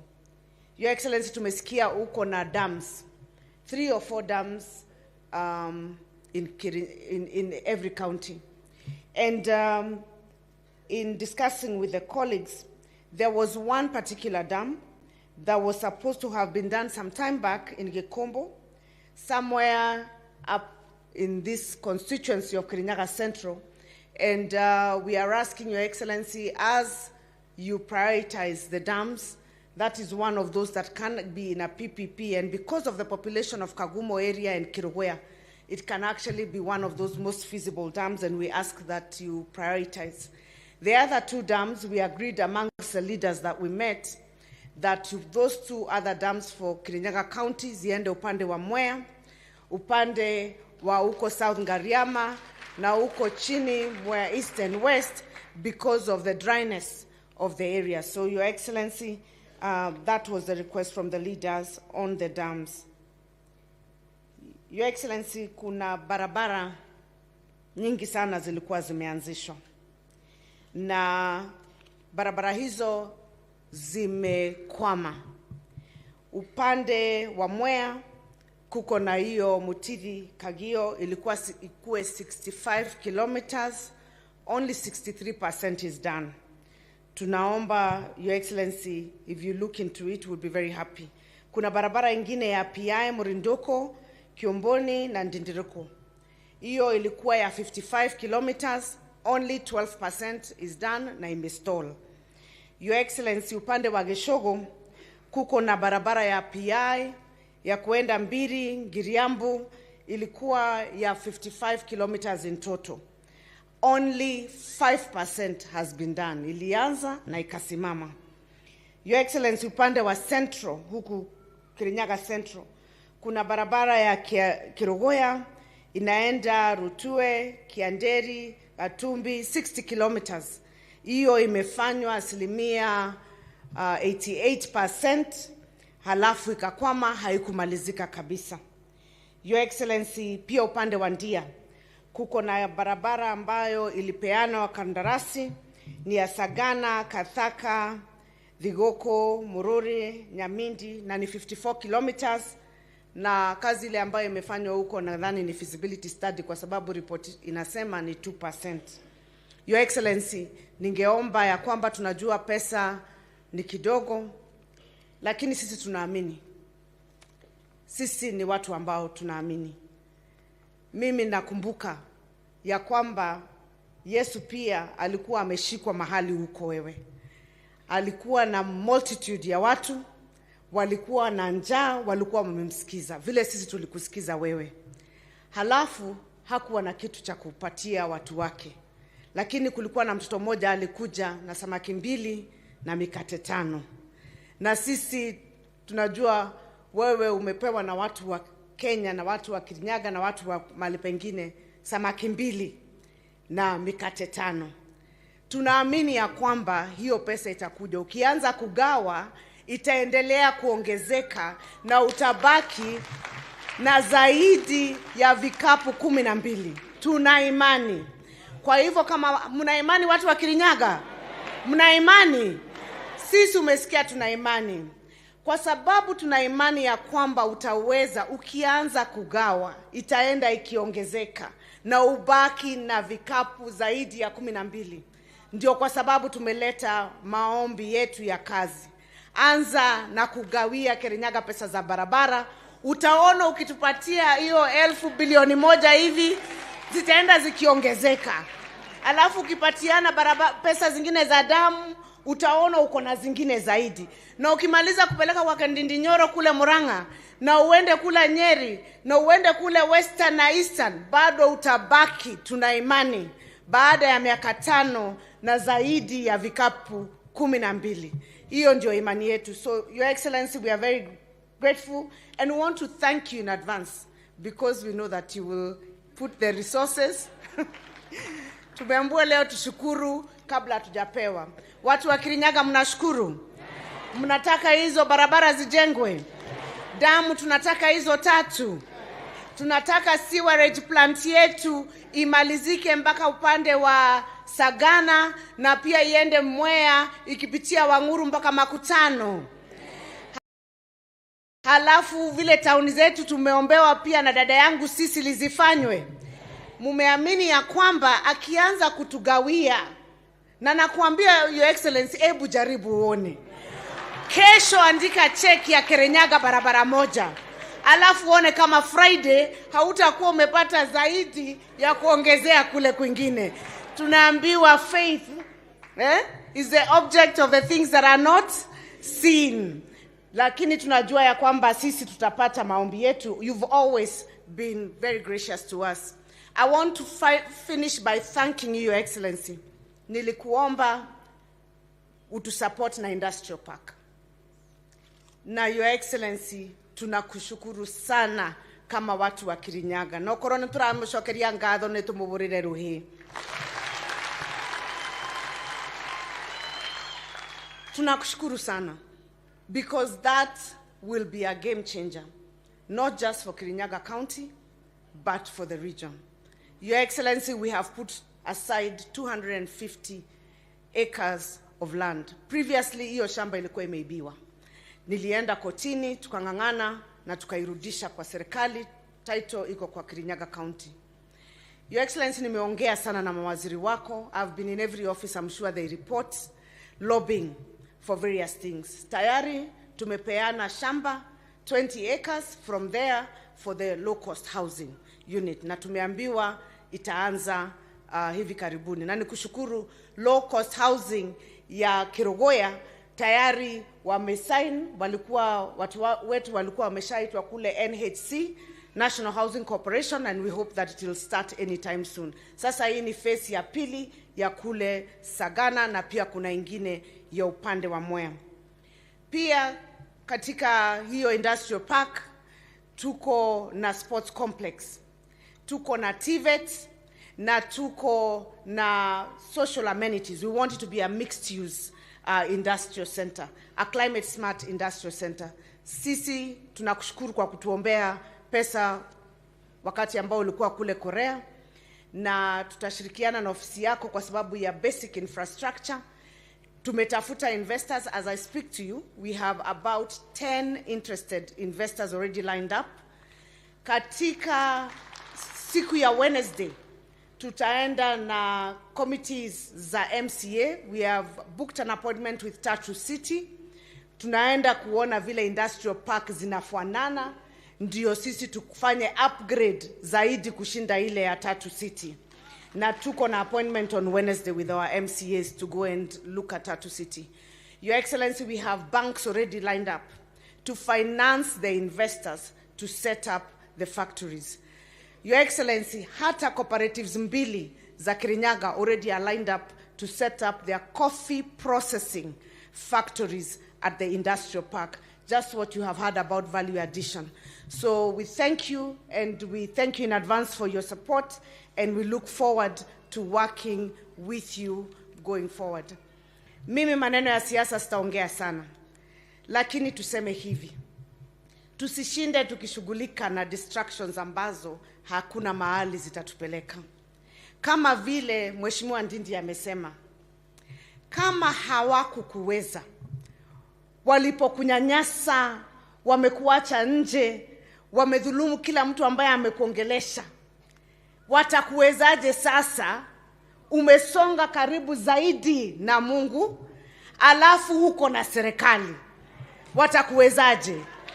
Wasitutishe na wasikujaribu kukutisha, hata usiwajibu. Wewe wachia foot soldiers wako hiyo maneno. I think they are looking for relevance. If they were clever and they are politicians, wangekuwa wanajipanga. Wale werevu nimewaona wakipanga laini kwa ofisi ya Deputy President, kwa sababu wanajua huko hakuna mahali wanaenda. Hao wasishinde wakitubabaisha. Sisi tuko mlengo wa kazi na tunaendelea na kazi miaka 5. You have a promise to deliver, and we want to work with you to deliver. You have changed the conversation in this country, Your Excellency. You moved us from empty rhetoric to discussing things that matter to the people on the economy, na hapo ndipo tupo. Mungu awabariki, na tunawashukuru sana kwa kuja, na mkuje mara mingi tena Kirinyaga ili tuendelee kupeleka Kenya mbele. Kwa hayo mengi na machache, ningependa kumkaribisha naibu wa Rais, His Excellency Rigathi Gachagua, akuje atuongeleshe. Karibu.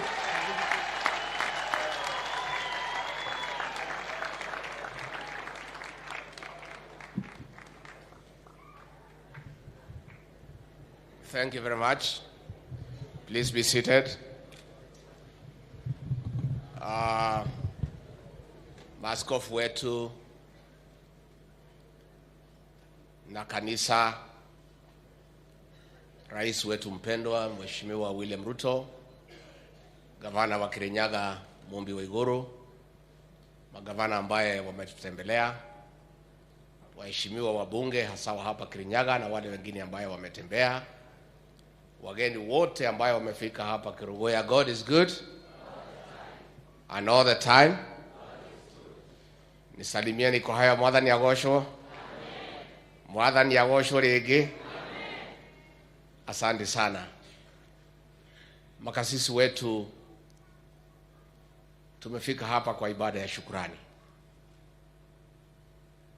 tukija kumsidikisha rais wetu mpendwa ambaye aliniagiza ya kwamba anataka kuja Kirinyaga, kwa sababu tumetembea pahali kwingi na hako na mpango wa kutembea katika kila county kwa ibada ya shukrani ya kumshukuru Mwenyezi Mungu kwa yale mema amemtendea yeye na ametendea Kenya. Tukakuwa na ushindi na uchaguzi wa amani, na Kenya ikaendelea kuwa na amani baada ya uchaguzi. Na lazima niambie nyinyi ya kwamba hawa governor na Gachoki niliwapigia simu, kwa sababu pale hamkuwa kwa hiyo mpango. Wale ambayo wanampangia rais walikuwa wamepanga pahali lingine, lakini akaniita akasema, Sunday hii nakuja, roho yangu inasikia ninataka kwenda Kirinyaga kusema asante. Nikamwambia rais, naona notice mfupi, si tuende wiki ile ingine ndio nipatie wale nafasi ya kupanga. Akasema hapana, roho yangu inasikia nataka kwenda Kirinyaga this coming Sunday. Kama governor watashindwa kupanga, tafuta kanisa moja dogo tuende hapo, kwa sababu lazima niende Kirinyaga. Kwa hivyo governor na makasisi wetu nataka kusema asante. Within a very short time you have convened this very good service, na nataka niseme asante. And mimi sikuwa na wasiwasi, mimi naelewa watu ya Kirinyaga. Nimekuwa hapa miaka mingi, I've been here for a total of 9 years. Na nyinyi ni watu ya kazi, so nilijua notice ya 4 days it's okay. Kama ni county zingine labda ningekuwa na wasiwasi, lakini mimi naelewa watu ya hapa Kirinyaga, na nilijua ya kwamba hatutakuwa na shida hata moja. Adu wa Kirinyaga, muliokuwa adu aitu, Happy New Year. Ni to gatho ndiragĩcokia. Nĩ mona njamba ĩno itũ ĩno yakinya bara gatagati, nĩ mona ĩrĩa yakinya wega. Ithe mũtiũ nĩ yaingĩrĩtio heo mũno nĩ andũ arĩa ni andũ a Kirinyaga niĩma ũrĩa niĩma mwanjĩkire na njamba ĩno ma twarĩ handũ haceke. Ithuĩ tutire ciugo cia kanua cia kũigana cia kũmũcokeria ngatho nĩ mahoya manyu na kura iria mwatũheire. Mane mwatwĩkire wega andũ a Kirinyaga, handũ ha njamba ĩno naniĩ kuma ngoro-inĩ yakwa thĩinĩ amũkĩrai ngatho ciakwa. Ithuĩ tũtingĩhota kũmũrĩha, no Ngai ũkamũrĩha, na nĩ tũmũhoyagĩra ma, kwa sababu mheshimiwa rais, unajua hii Kirinyaga hao watu ni waajabu. Na ndio ulisema tukuje hapa, nikafurahi sana. Hawa walikuwa wamepewa running mate hapa, wakasema bwana wachana na hiyo, tutakaa hapa kwa William Ruto na Rigathi Gachagua. Hapa Kirinyaga ndio ilikuwa headquarter ya deep state. Mipango yote rais ya kuangaisha wewe ilikuwa hapa Kirinyaga. Sasa hao watu ya Kirinyaga wamepewa running mate, ndio headquarter ya deep state na system, wakapuuza running mate, wakapuuza deep state, wakasema sisi ni watu wa William Samoe Ruto. Andũ a Kirinyaga nĩ mwatuonirie wendo, ona ithuĩ na njamba ĩno nĩ twendete kwendwo. Kana inyuĩ atimia mwĩciria na inyuĩ mwendete kwendwo? Ngoro yakwa nĩ ĩrakena, ngoro yakwa ĩgatuma tuma, ngoro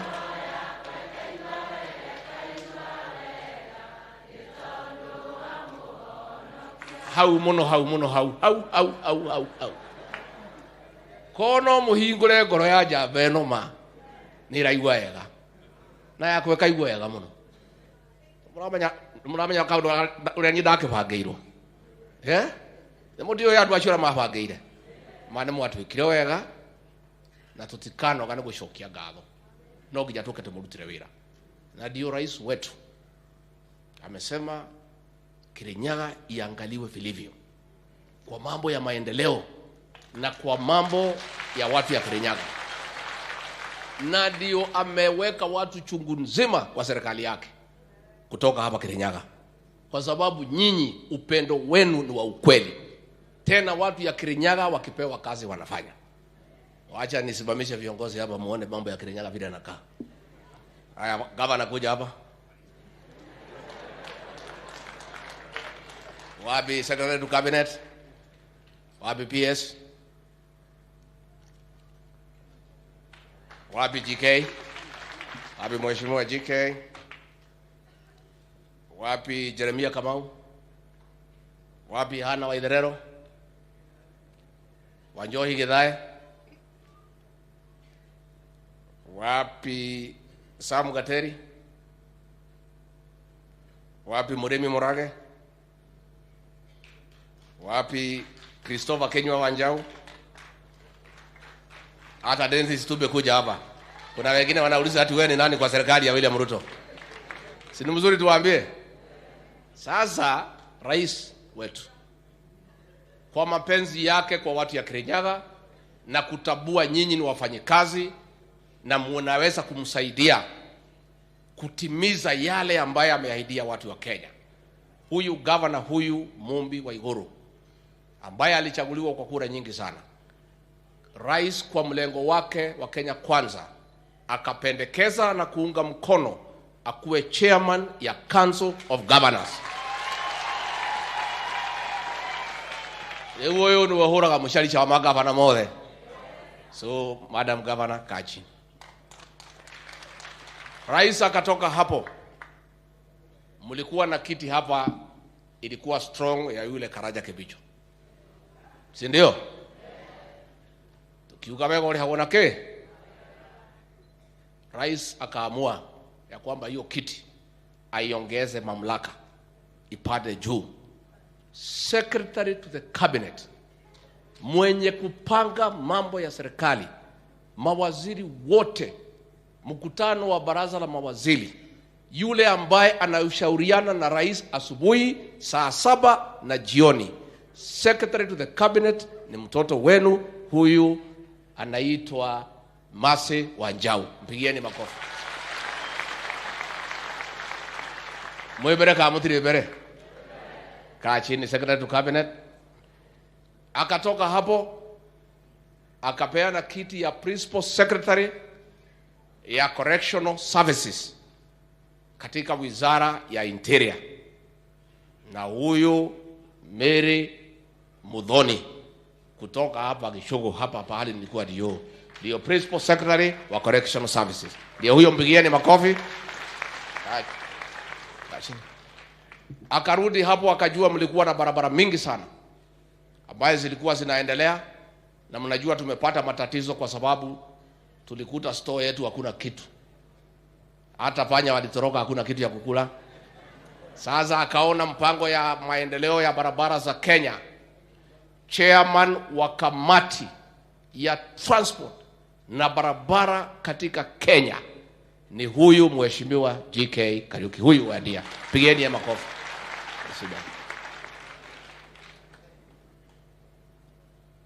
Tuko na huyu kijana wetu ambaye sasa ndio mkubwa pale katika ikulu, ndio mwenye hii ma TV yote mnaona ya rais.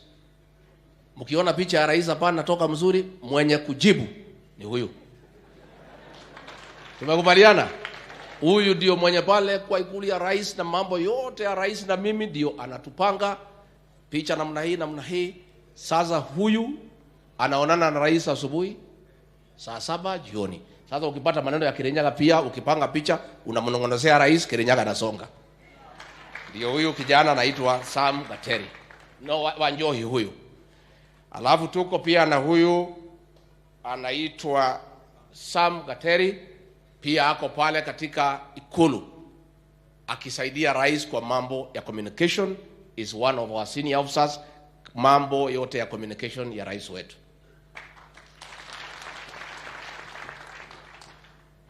Alafu kutoka hapo tuko na wapi Itombe.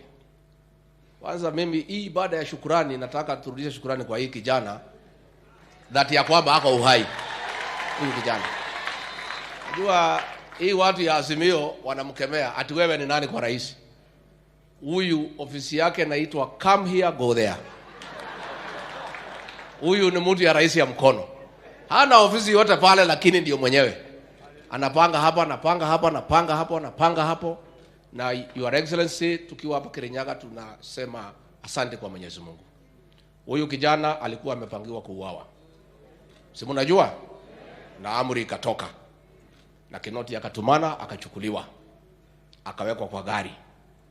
Akiwa pale kwa gari wakampiga, wakamtoa makucha, wakamuumiza kwa magoti, wakamfanyia mambo ya kinyama. Akiwa pale kwa gari, askari wanaulizana, tumuue namna gani? Askari mmoja anasema, wacha tuende pale kwa container iko hapa hili, tumpigie risasi hapo, akwishi. Mwingine anasema, hapana, hii kijana ni mbaya sana. Wacha tupeleke Abadea, tutupe kwa fisi, akuliwe na fisi. Mwingine anasema, hapana, tupeleke Rivayala. Lakini kwa sababu iko Mungu, watu walikuwa wameweka kwa mtandao ya kwamba Itumbi ametekwa nyara na anaenda kuuawa.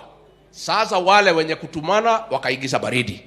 Ndio huyu Kinoti akapigia officers. Akasema mumeua wakasema bado, msiue, kimeuma. Wacha tu atupwe pahali, muachane na yeye. Akatupwa pale Kasarani. Vijana ya bodaboda wakamchukua, wakampeleka hospitali pale Nairobi. Bishop umesema tusameane. Lakini mambo ingine roho yetu ni mzito. Mambo ingine ni mzito. Sasa huyu kijana wewe na ni kijana mdogo ya hapa the fathers. Alikusaidia miaka yote. All the years akakuunga mkono. Wewe unatoa agizo ati hii kijana aende auawe. Alafu wewe Bishop unatuambia okay tutajaribu. Mimi nitajaribu. Rais wetu tayari amesamehea. Mimi ni gari niko na shida kidogo lakini nitajaribu. Sababu umesema mzuri tuangalie mbele tuwashane na hii side mirror.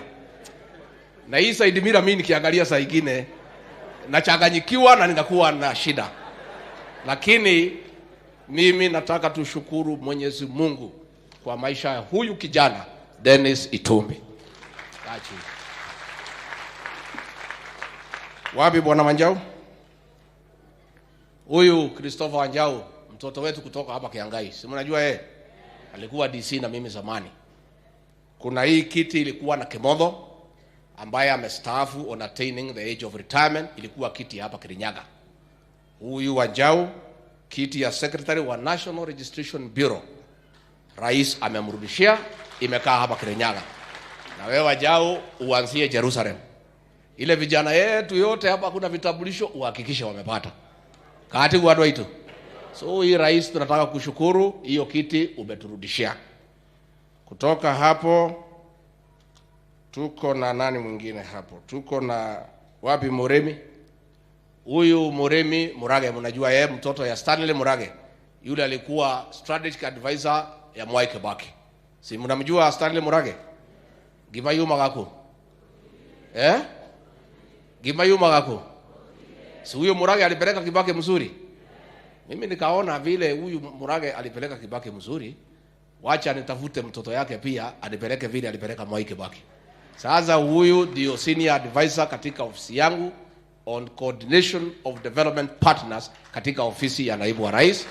Na sasa wewe ukipata wazungu wamekuja pale, ukiona kitu imeanguka unachukua unakimbiza Kirinyaga alafu tunasonga.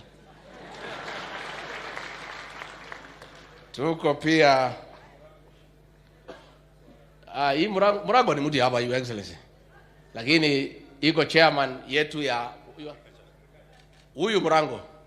Huyu. Hata kama ni mtu ya wimbo ni mfanyakazi. Lakini upunguze nyimbo sasa. Sasa ni wakati ya kazi. Huyu Murang'a ni chairman yetu ya agriculture. Na ndio mimi tutafanya kazi na yeye vile rais ametuagiza. kung'ang'ana na hii watu, hii makatel. Na rais, wewe utuchunge, hii watu ni mbaya, hii makatel. Rais, tafadhali, wewe ni ndugu yangu, you are my brother, usiniwache katikati, sababu hii watu tayari wametoa pesa kulipa watu ya magazeti kutuchafua. They are ruthless. Lakini this thing must be done one time. And why we could not succeed in assisting the farmer ni kwa sababu wale walikuwa kwa serikali ndio wenye kunyanyasa wakulima. Why we are going to succeed is because President William Ruto and I have no interest whatsoever in the coffee, tea and milk subsectors. The president's interest in tea ni ile majani chai anakunywa peke yake, kusema ongeza hii turungi ikue more better. Sisi hatuna interest yoyote. Na kwa hivyo rais wetu, vile umeniagiza, tushikane na hawa, tumeongea na Wamuchomba na Gishimu, tuunganishe tea and coffee as one caucus. We are going to meet the governors, au makatel. Rais ameniambia between mkulima wa chai na mwenye kukunywa chai iko mlolongo hapa watu karibu 20. Ameniambia niondoe hiyo watu. Niwaondoe ama wakae? Tuwaondoe. Kati ya mkulima wa kahawa na mkunywaji wanatulipa 80 shillings, wanauza pale 3,000. Hii mlolongo watu 17 wanakula hiyo pesa. Sasa rais ameniambia wewe ondoa hiyo watu. Tuondoe? Tuanyita rwatha thiande mukomereria mateke. Rais, na wewe utuchunge tafadhali. Bado hii watu ni kali, lakini tutang'ang'ana. Kama hatukutishwa na watu ya system na deep state na Azimio, hao watu wanatuweza. So huyu Murang'a ni senator wetu na ndio chairman wa kamati yetu ya agriculture. Finally tuko na huyu Dr. Jeremiah. Hata ile kalamu imeteua rangi haijakauka. Rais amemteua kuwa chairman wa National Standards Council. Ashikilie pale. Na sasa wewe ufanye kazi, unatoka pale Mwea. Na watu ya Mwea mambo ingine iko, asante sana. Lakini sasa governor, wewe sasa na tuko na wewe na hapa. Naona governor saa ingine wanachanganyikiwa.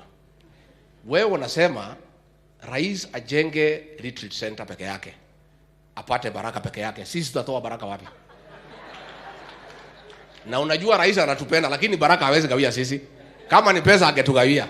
So governor, rais akikubali uite sisi wote. Hata sisi tunatafuta baraka kwa Mwenyezi Mungu. Ndio tusaidiane pamoja. Kwa hivyo watu ya Kirinyaga, adu wa Kirinyaga jabaneno. Eno ita Ruto. Niyo mwathurire. Kwendera ka kuringiririo. Ma. Eno. Ni mwakena ri ukire. Ni mwakena. Ndidia muhete uhoro. Ndamwirite ka ndiamwirite. Ngimwira ucio gutiri kundu arathie. Mundu ni uriku? Na rais wetu tunakushukuru hapa katika Mount Kenya. We made a conscious decision to support you. Not because you had an arrangement with Uhuru Kenyatta, no. Not because you are college, no. But because you have a pragmatic, clear strategy to revive our economy and put money in our pockets. That is why. And so far, Your Excellency, you have started well. Na ndio nataka kuambia huyo mzee ya maandamano. Tafadhali, please. Enda tafuta wenye walikuwa na kuunga mkono. Wachana na huyu rais wetu. The president is busy, he has work to do. Wewe umeenda umetafuta mzungu pale naitwa Jeffrey Smith, ni mfanyikazi yako. He has a contract with you. He is a consultant. Unatuambia ati yako ati whistleblowing. Didi amesema filimbi ilikuwa kule kwa World Cup. Hii filimbi ni nini unafanya nayo saa hii? What you are doing, tunakuonea 18 wewe mzee. Wewe. Tunakuonea 18. What you are doing is what you have done all the years. 1997 ukashindwa na Moi. Ukaleta kisirani, ukamutisha nini, ukaitwa. You came to government through cooperation. Ukakuja, ukaharibu serikali ya Moi. Aliharibu wako haribu. Katoka hapo 2007 tukakulima na Mwai Kibaki. ukaenda nyumbani, ukaleta shida, ukaitwa, ukakuja through nusu mkate, ukatatiza serikali, ukakuja hapo tukakushinda. 2013 ukajaribu kuleta shida, Uhuru akitaka kuita wewe, huyu alikuwa deputy yake akamwambia hapana, wachana na hii mtu, atatuharibia serikali. 2017 tumekushinda. Umeleta kisirani, umeuzia Uhuru uoga. Si alimuuzia? Sasa Uhuru akanunua uoga, akamuita kwa serikali kwa handshake. Aliharibu serikali yetu wako haribu. Tukakwama.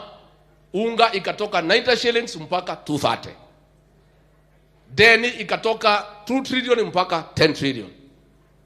Vijana milioni 6 hawana kazi. Watu CRB 14 million. Barabara zote sikasimama. Everything wewe Raila ukiwa na Uhuru mkaharibu everything. Mkatuachia nchi hakuna chochote. Nikasema pale Kasarani mkasema mimi ni mjeuri. Ati nisiongee mbele ya wazungu. Kwani wazungu si walikuwa hapa tukawafukuza? Kwani mnawaogopa? Si lazima tuseme ukweli. Sasa hii maneno unalete tunakujua. Unataka atikulete namna hii ati utuzie uoga ati tukuite. Ati vile tulienda hapa Nyanza juzi ati unafikiria tunaweza kuita wewe. Wewe hapana uzia huyu rais wetu uoga. Eno ni chuma aguru. Ati huo. Noyo ndo ya wanaja kiemwe. Rais wetu nakuomba kwa niaba ya wale tunakusaidia. Hii mambo ya hii mzee tuachie. Dawa ya hii mtu ni mtoto ya maumau. Wewe kaa kando. Kaa kando. Wewe rais please endelea na mambo ya uchumi, utusaidie, mambo ya hustlers fund utusaidie, utafute pesa ya kulipa barabara, uniunge mkono na hawa utusaidie, mambo ya chai, kahawa, mchele tusaidie. Mambo ya hii mzee wewe kaa kando. Wewe kaa kando. Neguo. Hii mambo ya mzee tukiwa na hii akina Dede Waiguru wachia sisi. Lakini hatuwezi muacha wewe rais peke yake ndio utakaa kando. Huyu mzee tunamjua na mwenye kutuma na kuwapatia pesa anajulikana. Hata hii mbuge alikuwa ya Daragwa. Mwenye kutuma yeye tunamjua. Na wewe unatuma hii mjumbe ya Daragwa.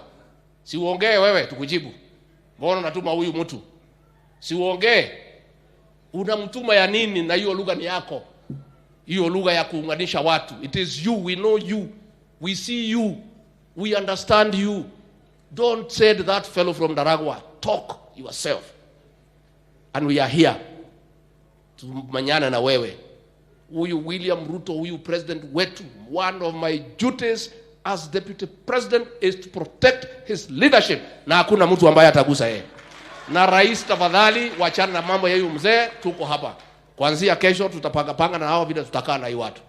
Na hiyo maneno ya kupambana na hao tunajua hiyo. So utatupatia nafasi wiki moja mbili tuweke hao kwa line, wakiingia line turudi kwa mambo ya kahawa na majani chai na maziwa. Ndio mkokwenda. Sasa Bishop Wajir asante sana. Your Excellency tulisoma na huyu bishop. Na amesema vile mimi nilikuwa na shida. It is true. Nilikuwa nakuja 5 kilometers na kurudi 10. Lakini naona tu ameona ataharibu heshima yangu kusema ukweli. Angesema pia my feet were jiga invested. Sina nilikuwa nimekuliwa na gage, nilikuwa naenda namna hii. Hii miguu yangu ilikuwa imeharibika. Nimekuja Nairobi nimepanga mpaka nimerudisha line. Tuwali tuone da. Tuwali tu da na moyo nisi amete baigana. Igana. Ya kiongo ne aragi uliko. Ya mwere. Tuli aige.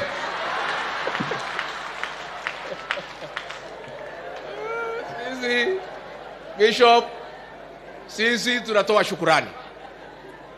Pahali Mungu ametoa huyu president wetu na mimi na hawa wote, tunashukuru Mwenyezi Mungu. Ado itone dake na Tana president de mwire Ngai witu amurathime. Amwike wega. Murore magukumia. Amwararamirie mihaka. Amugitire kuma kwi ndwari. Mĩciĩ yanyu yurage irathi kwa ihiana mbura njega. Gwenda inyuothe mũkĩre twamũkĩre President William Samoei Ruto. Karibu bwana.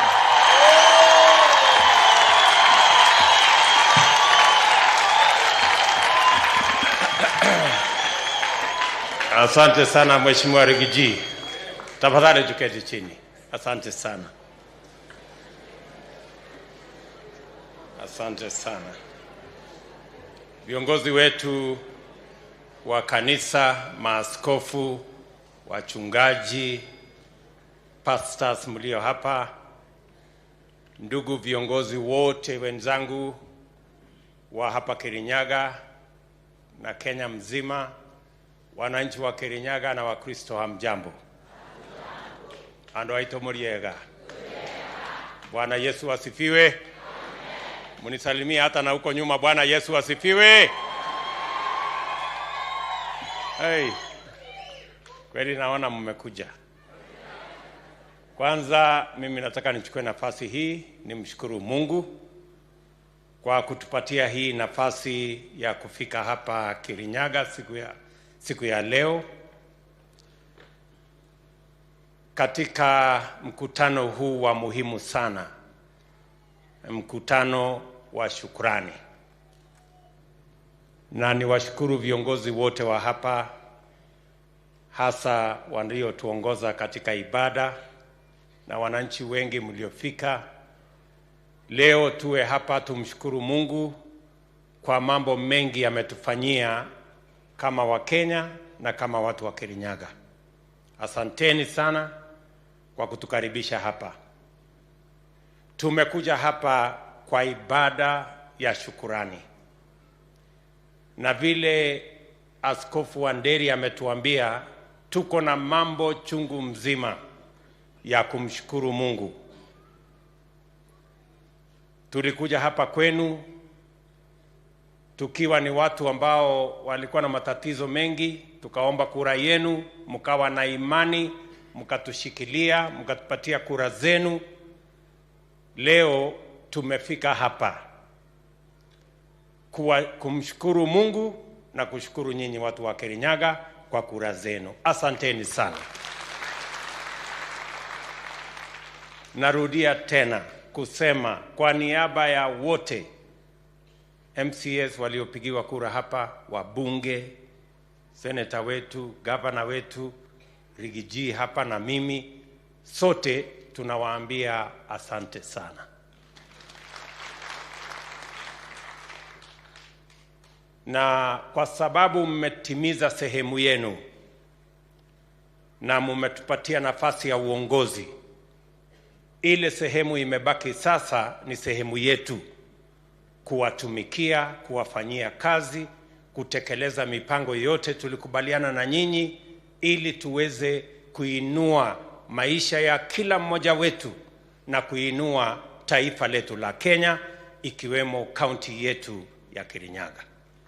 Na mimi kwa niaba ya hawa viongozi wote waliochaguliwa, mimi nataka niwapatie hakikisho ya kwamba tutaungana, tutashirikiana, tutafanya kazi pamoja ili tuweze kuinua kila mmoja wenu, na pia tuweze kuwa na taifa ambayo sote tutakuwa tunajivunia kwamba sisi ni wa Kenya. Mimi, I want to give you my assurance that we will do that which is possible and that which is within our power to ensure that we keep our promise and we transform our nation and we positively influence the life of each and every one of you and each and every Kenyan. Tutashirikiana pamoja hivyo. Na ndio tumekuja hapa kumshukuru Mungu. Na asanteni sana kwa kuja kwa wingi, ili tuhakikishe kwamba hii shukrani yetu sote tunaungana ili tuweze kwenda mbele kwa pamoja. Asanteni sana kwa kutuombea, kwa kuombea taifa letu. Na vile tunavyojua, hii uchaguzi ilikuwa ni uchaguzi wa muhimu sana, kwa sababu watu wengi walikuwa wamepanga mambo yasivyo. Kuna mambo mengi yalikuwa yamepangwa, vile mmesikia. Watu wengi kule katikati kulikuwa na vitisho, kulikuwa na njama, lakini Mungu alisambaratisha njama zote, na tukawa na uchaguzi wa amani, na tukawa na uchaguzi huru na haki, na tukaondoa siasa ya ukabila katika siasa ya taifa letu la Kenya. Na ndio sababu tuko na reason. We are here to thank God in a thanksgiving service, because despite all the plans and schemes, God not only gave us a peaceful election, but in this election we demonstrated as the people of Kenya that we can vote on issues, not tribes. We can vote on an agenda, not mere rhetoric. Kwa hivyo tunamshukuru Mungu sana kwa sababu siasa ya Kenya kwa uchaguzi huu imeinuka, na leo watu wa mataifa mengi katika bara letu la Afrika na hata duniani kote wanasherehekea uchaguzi wa Kenya, because we did it by the grace of God to be peaceful and to eliminate the cancer of tribalism that has plagued our country for long. So mimi nawashukuru sana, na tumefika hapa kwa sababu ya hiyo jambo moja ya shukrani. Tuko na kazi nyingi tumeelezwa na hawa viongozi, na hiyo kazi yote ya barabara, vile mnavyojua barabara zilikuwa karibu mwaka 1.5 iliyopita. Mimi nataka niwahakikishie ile kitu mimi nilisema na huyu deputy wangu na serikali yetu, tulisema hatuwezi kuendesha Kenya katika ile barabara ya madeni tena, na tutahakikisha ya kwamba tunaweka uchumi yetu mahali ambapo hatutakuwa na madeni. Tutahakikisha kwamba maendeleo yetu iko katika msingi wa ile ushuru tunakusanya kama wa Kenya. Tuko na pesa ya kutosha. Tukikusanya ushuru, kila mtu alipe kodi mahali inafaa alipe, tutakuwa na pesa ya kutosha kuendesha taifa letu la Kenya na kuondoa madeni ambayo yanakumba taifa letu. Pale kulikuwa na uzembe ya watu ambao hawataki kukusanya ushuru. Tukawa na watu ambao walitumia mamlaka kuondoa ushuru kwa watu wengine, kwa sababu huyu ni rafiki wa ule asilipe ushuru, kwa sababu huyu ni mtoto wa ule asilipe ushuru, kwa sababu huyu ni ndugu ya ule asilipe ushuru. Hiyo maneno tumesema Kenya haitakuwa animal farm. Kila mtu atalipa ushuru, mdogo na mkubwa. Na ndio tumesema pale kwa kulipa ushuru, mimi ndio nitakuwa number 1, Rigathi number 2, wengine wafuate mpaka kila Mkenya, kwa sababu haiwezekani kwamba Mkenya wa kawaida analipa ushuru, wale wadosi wanatafuta njia ya kukwepa kulipa ushuru kwa sababu wako na uwezo wa kisiasa ama wa kiserikali. Haitafanyika tena. Every citizen is going to pay their part of tax so that we can run our country on the basis of our own resources, and we can eliminate the cancer of debt that is threatening to destabilize our economy. Tunaelewana jameni? Na ndio mimi nawashukuru sana, na nataka nimshukuru yule aliombea uchumi wetu. You spoke so well and you spoke for us. So tutashirikiana namna hiyo. Na vile vile tumesema mambo yetu ni matatu. Kwanza ni lazima tusimamishe uchumi wetu.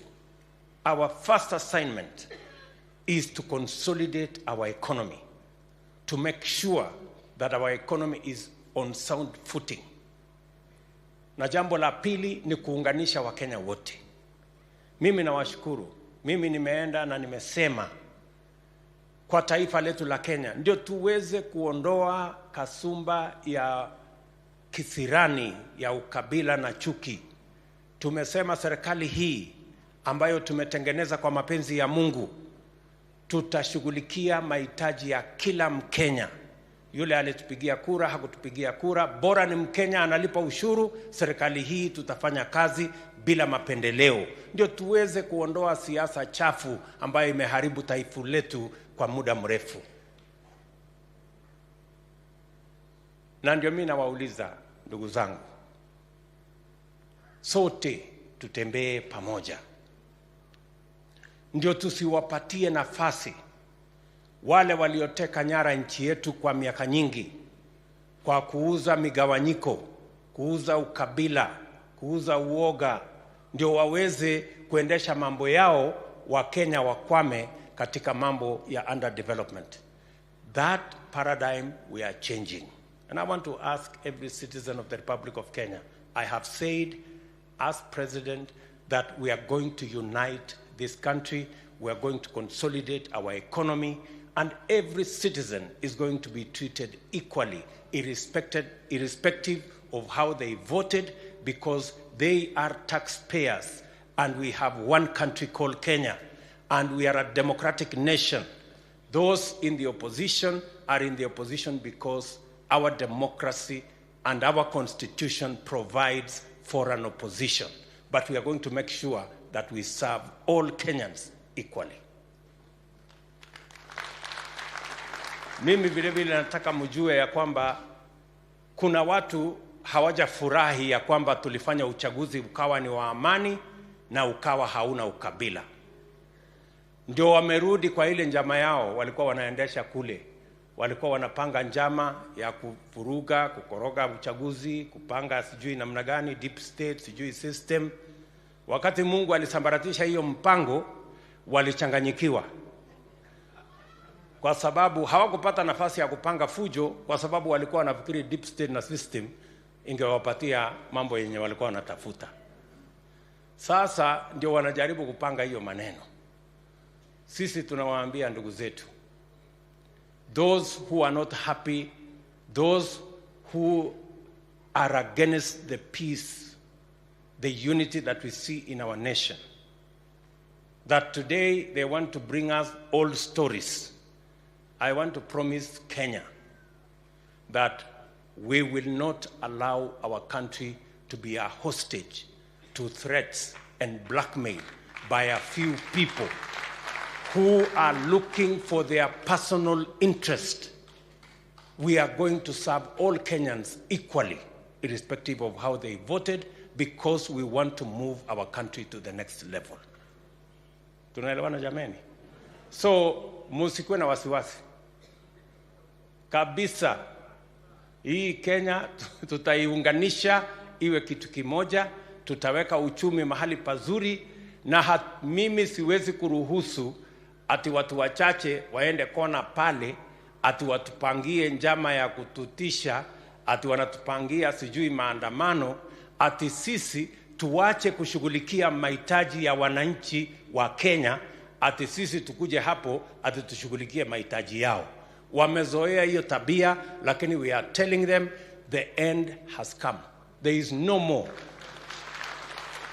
Ile mulipata kwa vitisho sasa iwatoshe.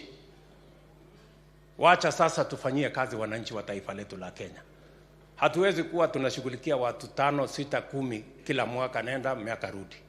Ati kwa sababu wanataka kutupangia maandamano, sijui wanataka kupanga sijui nini hapo. Pangeni maandamano vile mnataka.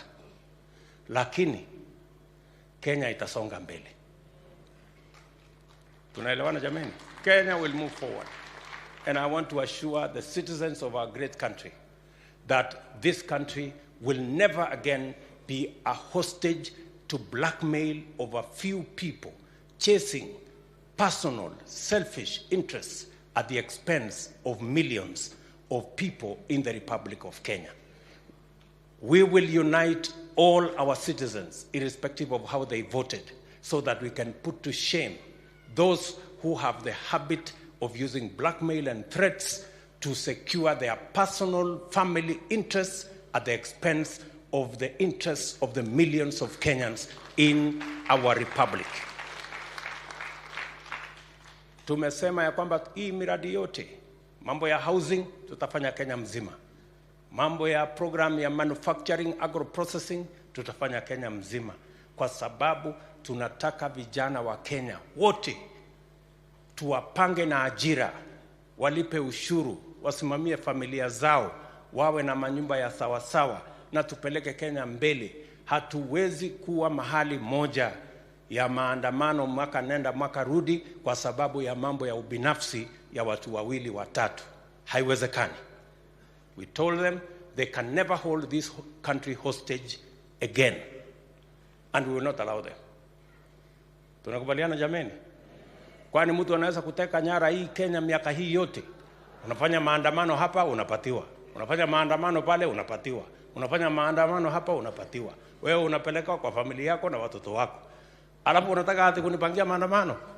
Endelea. Lakini siwezi ati kwenda kupanga mambo ya mtu moja na familia yake ati ampaka maandamano. Mimi nia yangu na viongozi wale wote ni kupanga mambo ya vijana wa Kenya, mambo ya Wakenya wote, tuhakikisha kwamba kilimo inalipa pesa. Saa hizi tunapanga vile tutazalisha chakula ya kutosha. Wamepanga maneno pale ati kutusukuma. Ati tuende tuagize chakula kutoka nje. Hiyo maneno lazima kuwe na balance, kwa sababu wale watatusaidia kuwa na chakula Kenya sio wakulima wa dunia ile, ni wakulima wetu hapa Kenya. Na ndio sababu mpango yetu ni kusaidia wakulima wetu wa Kenya. Na ndio mnasikia tuko na mbolea gunia milioni 6 tayari. Tutafikisha mbolea kila sehemu ya Kenya ili tuzalishe chakula hapa nyumbani, tuweze kuondoa njaa.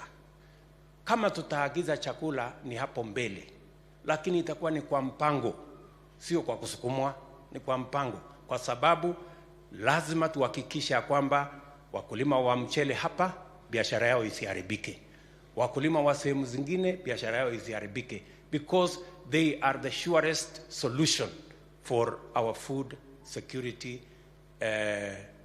intervention. Wao ndio watatufanyia hivyo.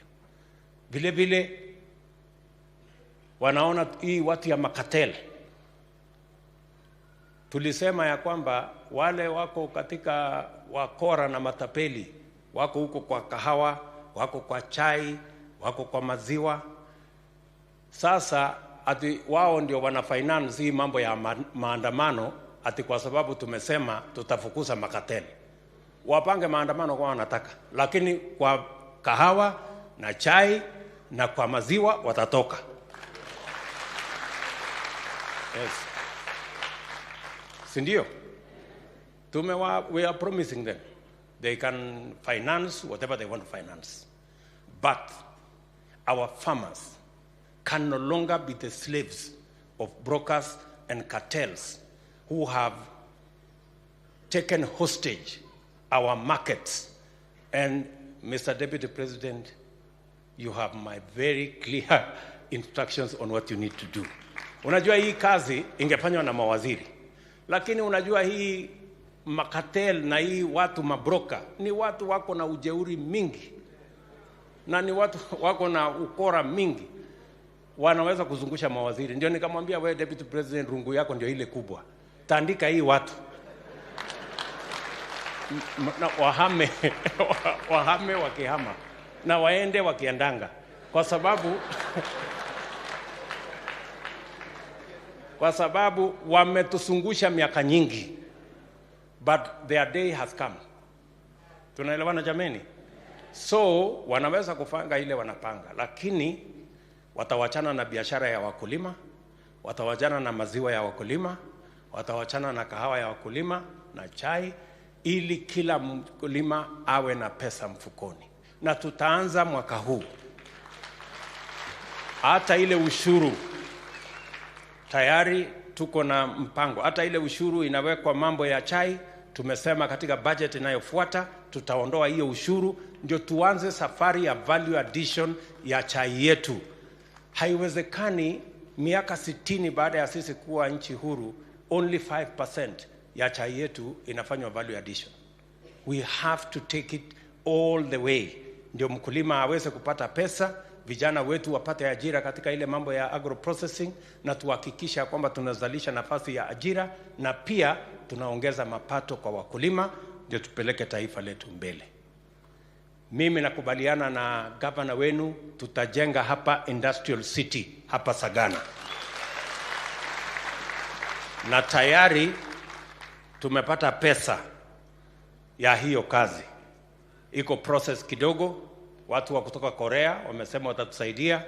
Mbali na hii industrial city hapa, tuko na industrial city ingine pale Naivasha, tuko na industrial city ingine hapa Nairobi, tutapanua industrial city Mombasa pale Dongo Kundu. Tuhakikishe ya kwamba tuko na soko ya mazao yetu na mkulima anapata dhamana in the value addition and agro processing value chain to ensure that we benefit from ile mazao tuko nayo hapa nyumbani. Kwa hivyo tutashirikiana pamoja na nyinyi. Mambo ya cotton, vile mama wetu alisema kule Mwea, tuko na hiyo mpango. Mambo ya irrigation, mumesikia imesemekana hapa kwenu almost 73% ya kule Mwea haina maji ya kutosha, na ndio tumesema tunaweka mpango ya dams. Na mkisikia nyinyi ambao ni representatives wabunge, mimi nataka niwaulize wabunge, bora mmesikia tunasema iko dam, wewe usingoje next morning uko kwa ofisi ya waziri, kwa sababu sasa sio ndio kazi ya representation. Sasa hii mambo yote, mambo ya serikali yetu ambayo tumeunda pamoja na nyinyi, nyinyi msingoje Rigiji afike ama msingoje president afike. Mkisikia mpango ni hii, ingia kwa wizara hii na ile, and I am very happy that watu wa Kirinyaga, nyinyi si watu wa ngojea. Nimesikia report watu wa Kirinyaga walikuwa kwa hiyo ofisi, endeleeni namna hiyo. Hiyo ofisi yote, wale watu wako kwa hiyo maofisi, msiwapatie amani mpaka mupate haki yenu, si ndio? Na ndio sababu tumewaweka pale ili waweze kuwahudumia. Tutakuwa tunapanga, wao wana implement pamoja na nyinyi mkifuatilia. So tutashirikiana pamoja na hivyo. Kwa viongozi wetu wa kanisa, ile maombi nimesikia kupitia kwa governor wetu wa hapa Kirinyaga. Naona mmeshukuru kwanza kwamba kwa ile appointment ya kuja kuniona kule. Sasa hata vile ya kupanga itakuwa ngumu, kwa sababu sasa mmetanguliza shukurani. So nitapanga hiyo maneno.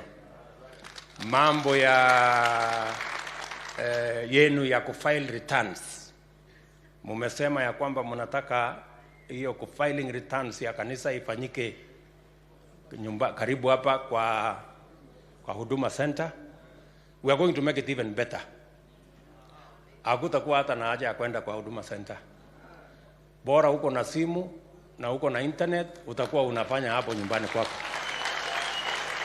Kwa sababu sasa tumesema we are digitizing all government services. Sasa services yote ya serikali itakuwa kwa mtandao. Wewe una file returns ukiwa kanisani hapo, unafinya tu, mambo inaisha, alafu tunasonga mbele. We are also going to see how to make sure that matters marriage is also simplified.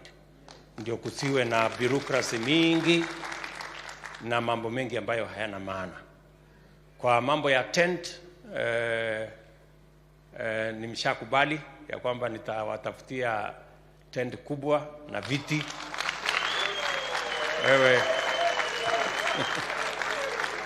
Wewe gavana utakujia hiyo maneno, si ndio? Alafu muendelee na kuhubiri kabisa mambo ya Mungu. Ndio tumaliza, hata hii pombe inamaliza watoto wetu jameni. Tafadhali tusukume kona hiyo. Na retreat center, gavana akitoa ardhi vile Rigiji amesema, sisi wengine wote tutakuja kujenga. Mimi ndio nitakuwa mstari wa mbele, ndio fanya namna hiyo, kwa sababu hii maombi ndio imetufikisha hapa jameni. So mahali yote inapangwa maombi, sisi tutakuwa huko mstari ya mbele. So otherwise, watu wa Kirinyaga mjue tunawapenda sana. Wakati nilikuwa pale kwa mambo ya dam, nilisema ya kwamba tutawasaidia kufanya ile channeling, na tayari 400 million shillings is available ndio tuweze kuongeza ile mahali ya kuzalisha mchele, na vile vile hizo dam zingine 2 ndio tunataka tuongezee, ndio pia tuwe na irrigation program expanded, itoke hata kwa mchele ingie kwa mimea ingine, and that is what we are going to do. So ndugu zangu, watu wa Kirinyaga, na washukuru sana, na wapenda sana, na watakia baraka ya Mungu. Endeleeni kutuombea, na mkirudi nyumbani msalimia watoto wenu, familia zenu, na kila mmoja wenu. Mungu awabariki na awajalie. Asante sana. God bless you. Thank you very much.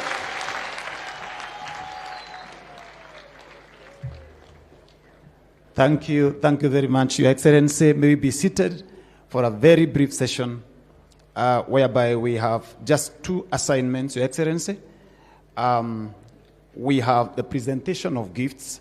We have the leadership of our women clergy who will do that very briefly. Kindly, I request that you get to a space as you've been guided before so that we present the gifts very fast. Wananchi naomba dakika 2 mbili. Shortly after that, in the next 2 minutes,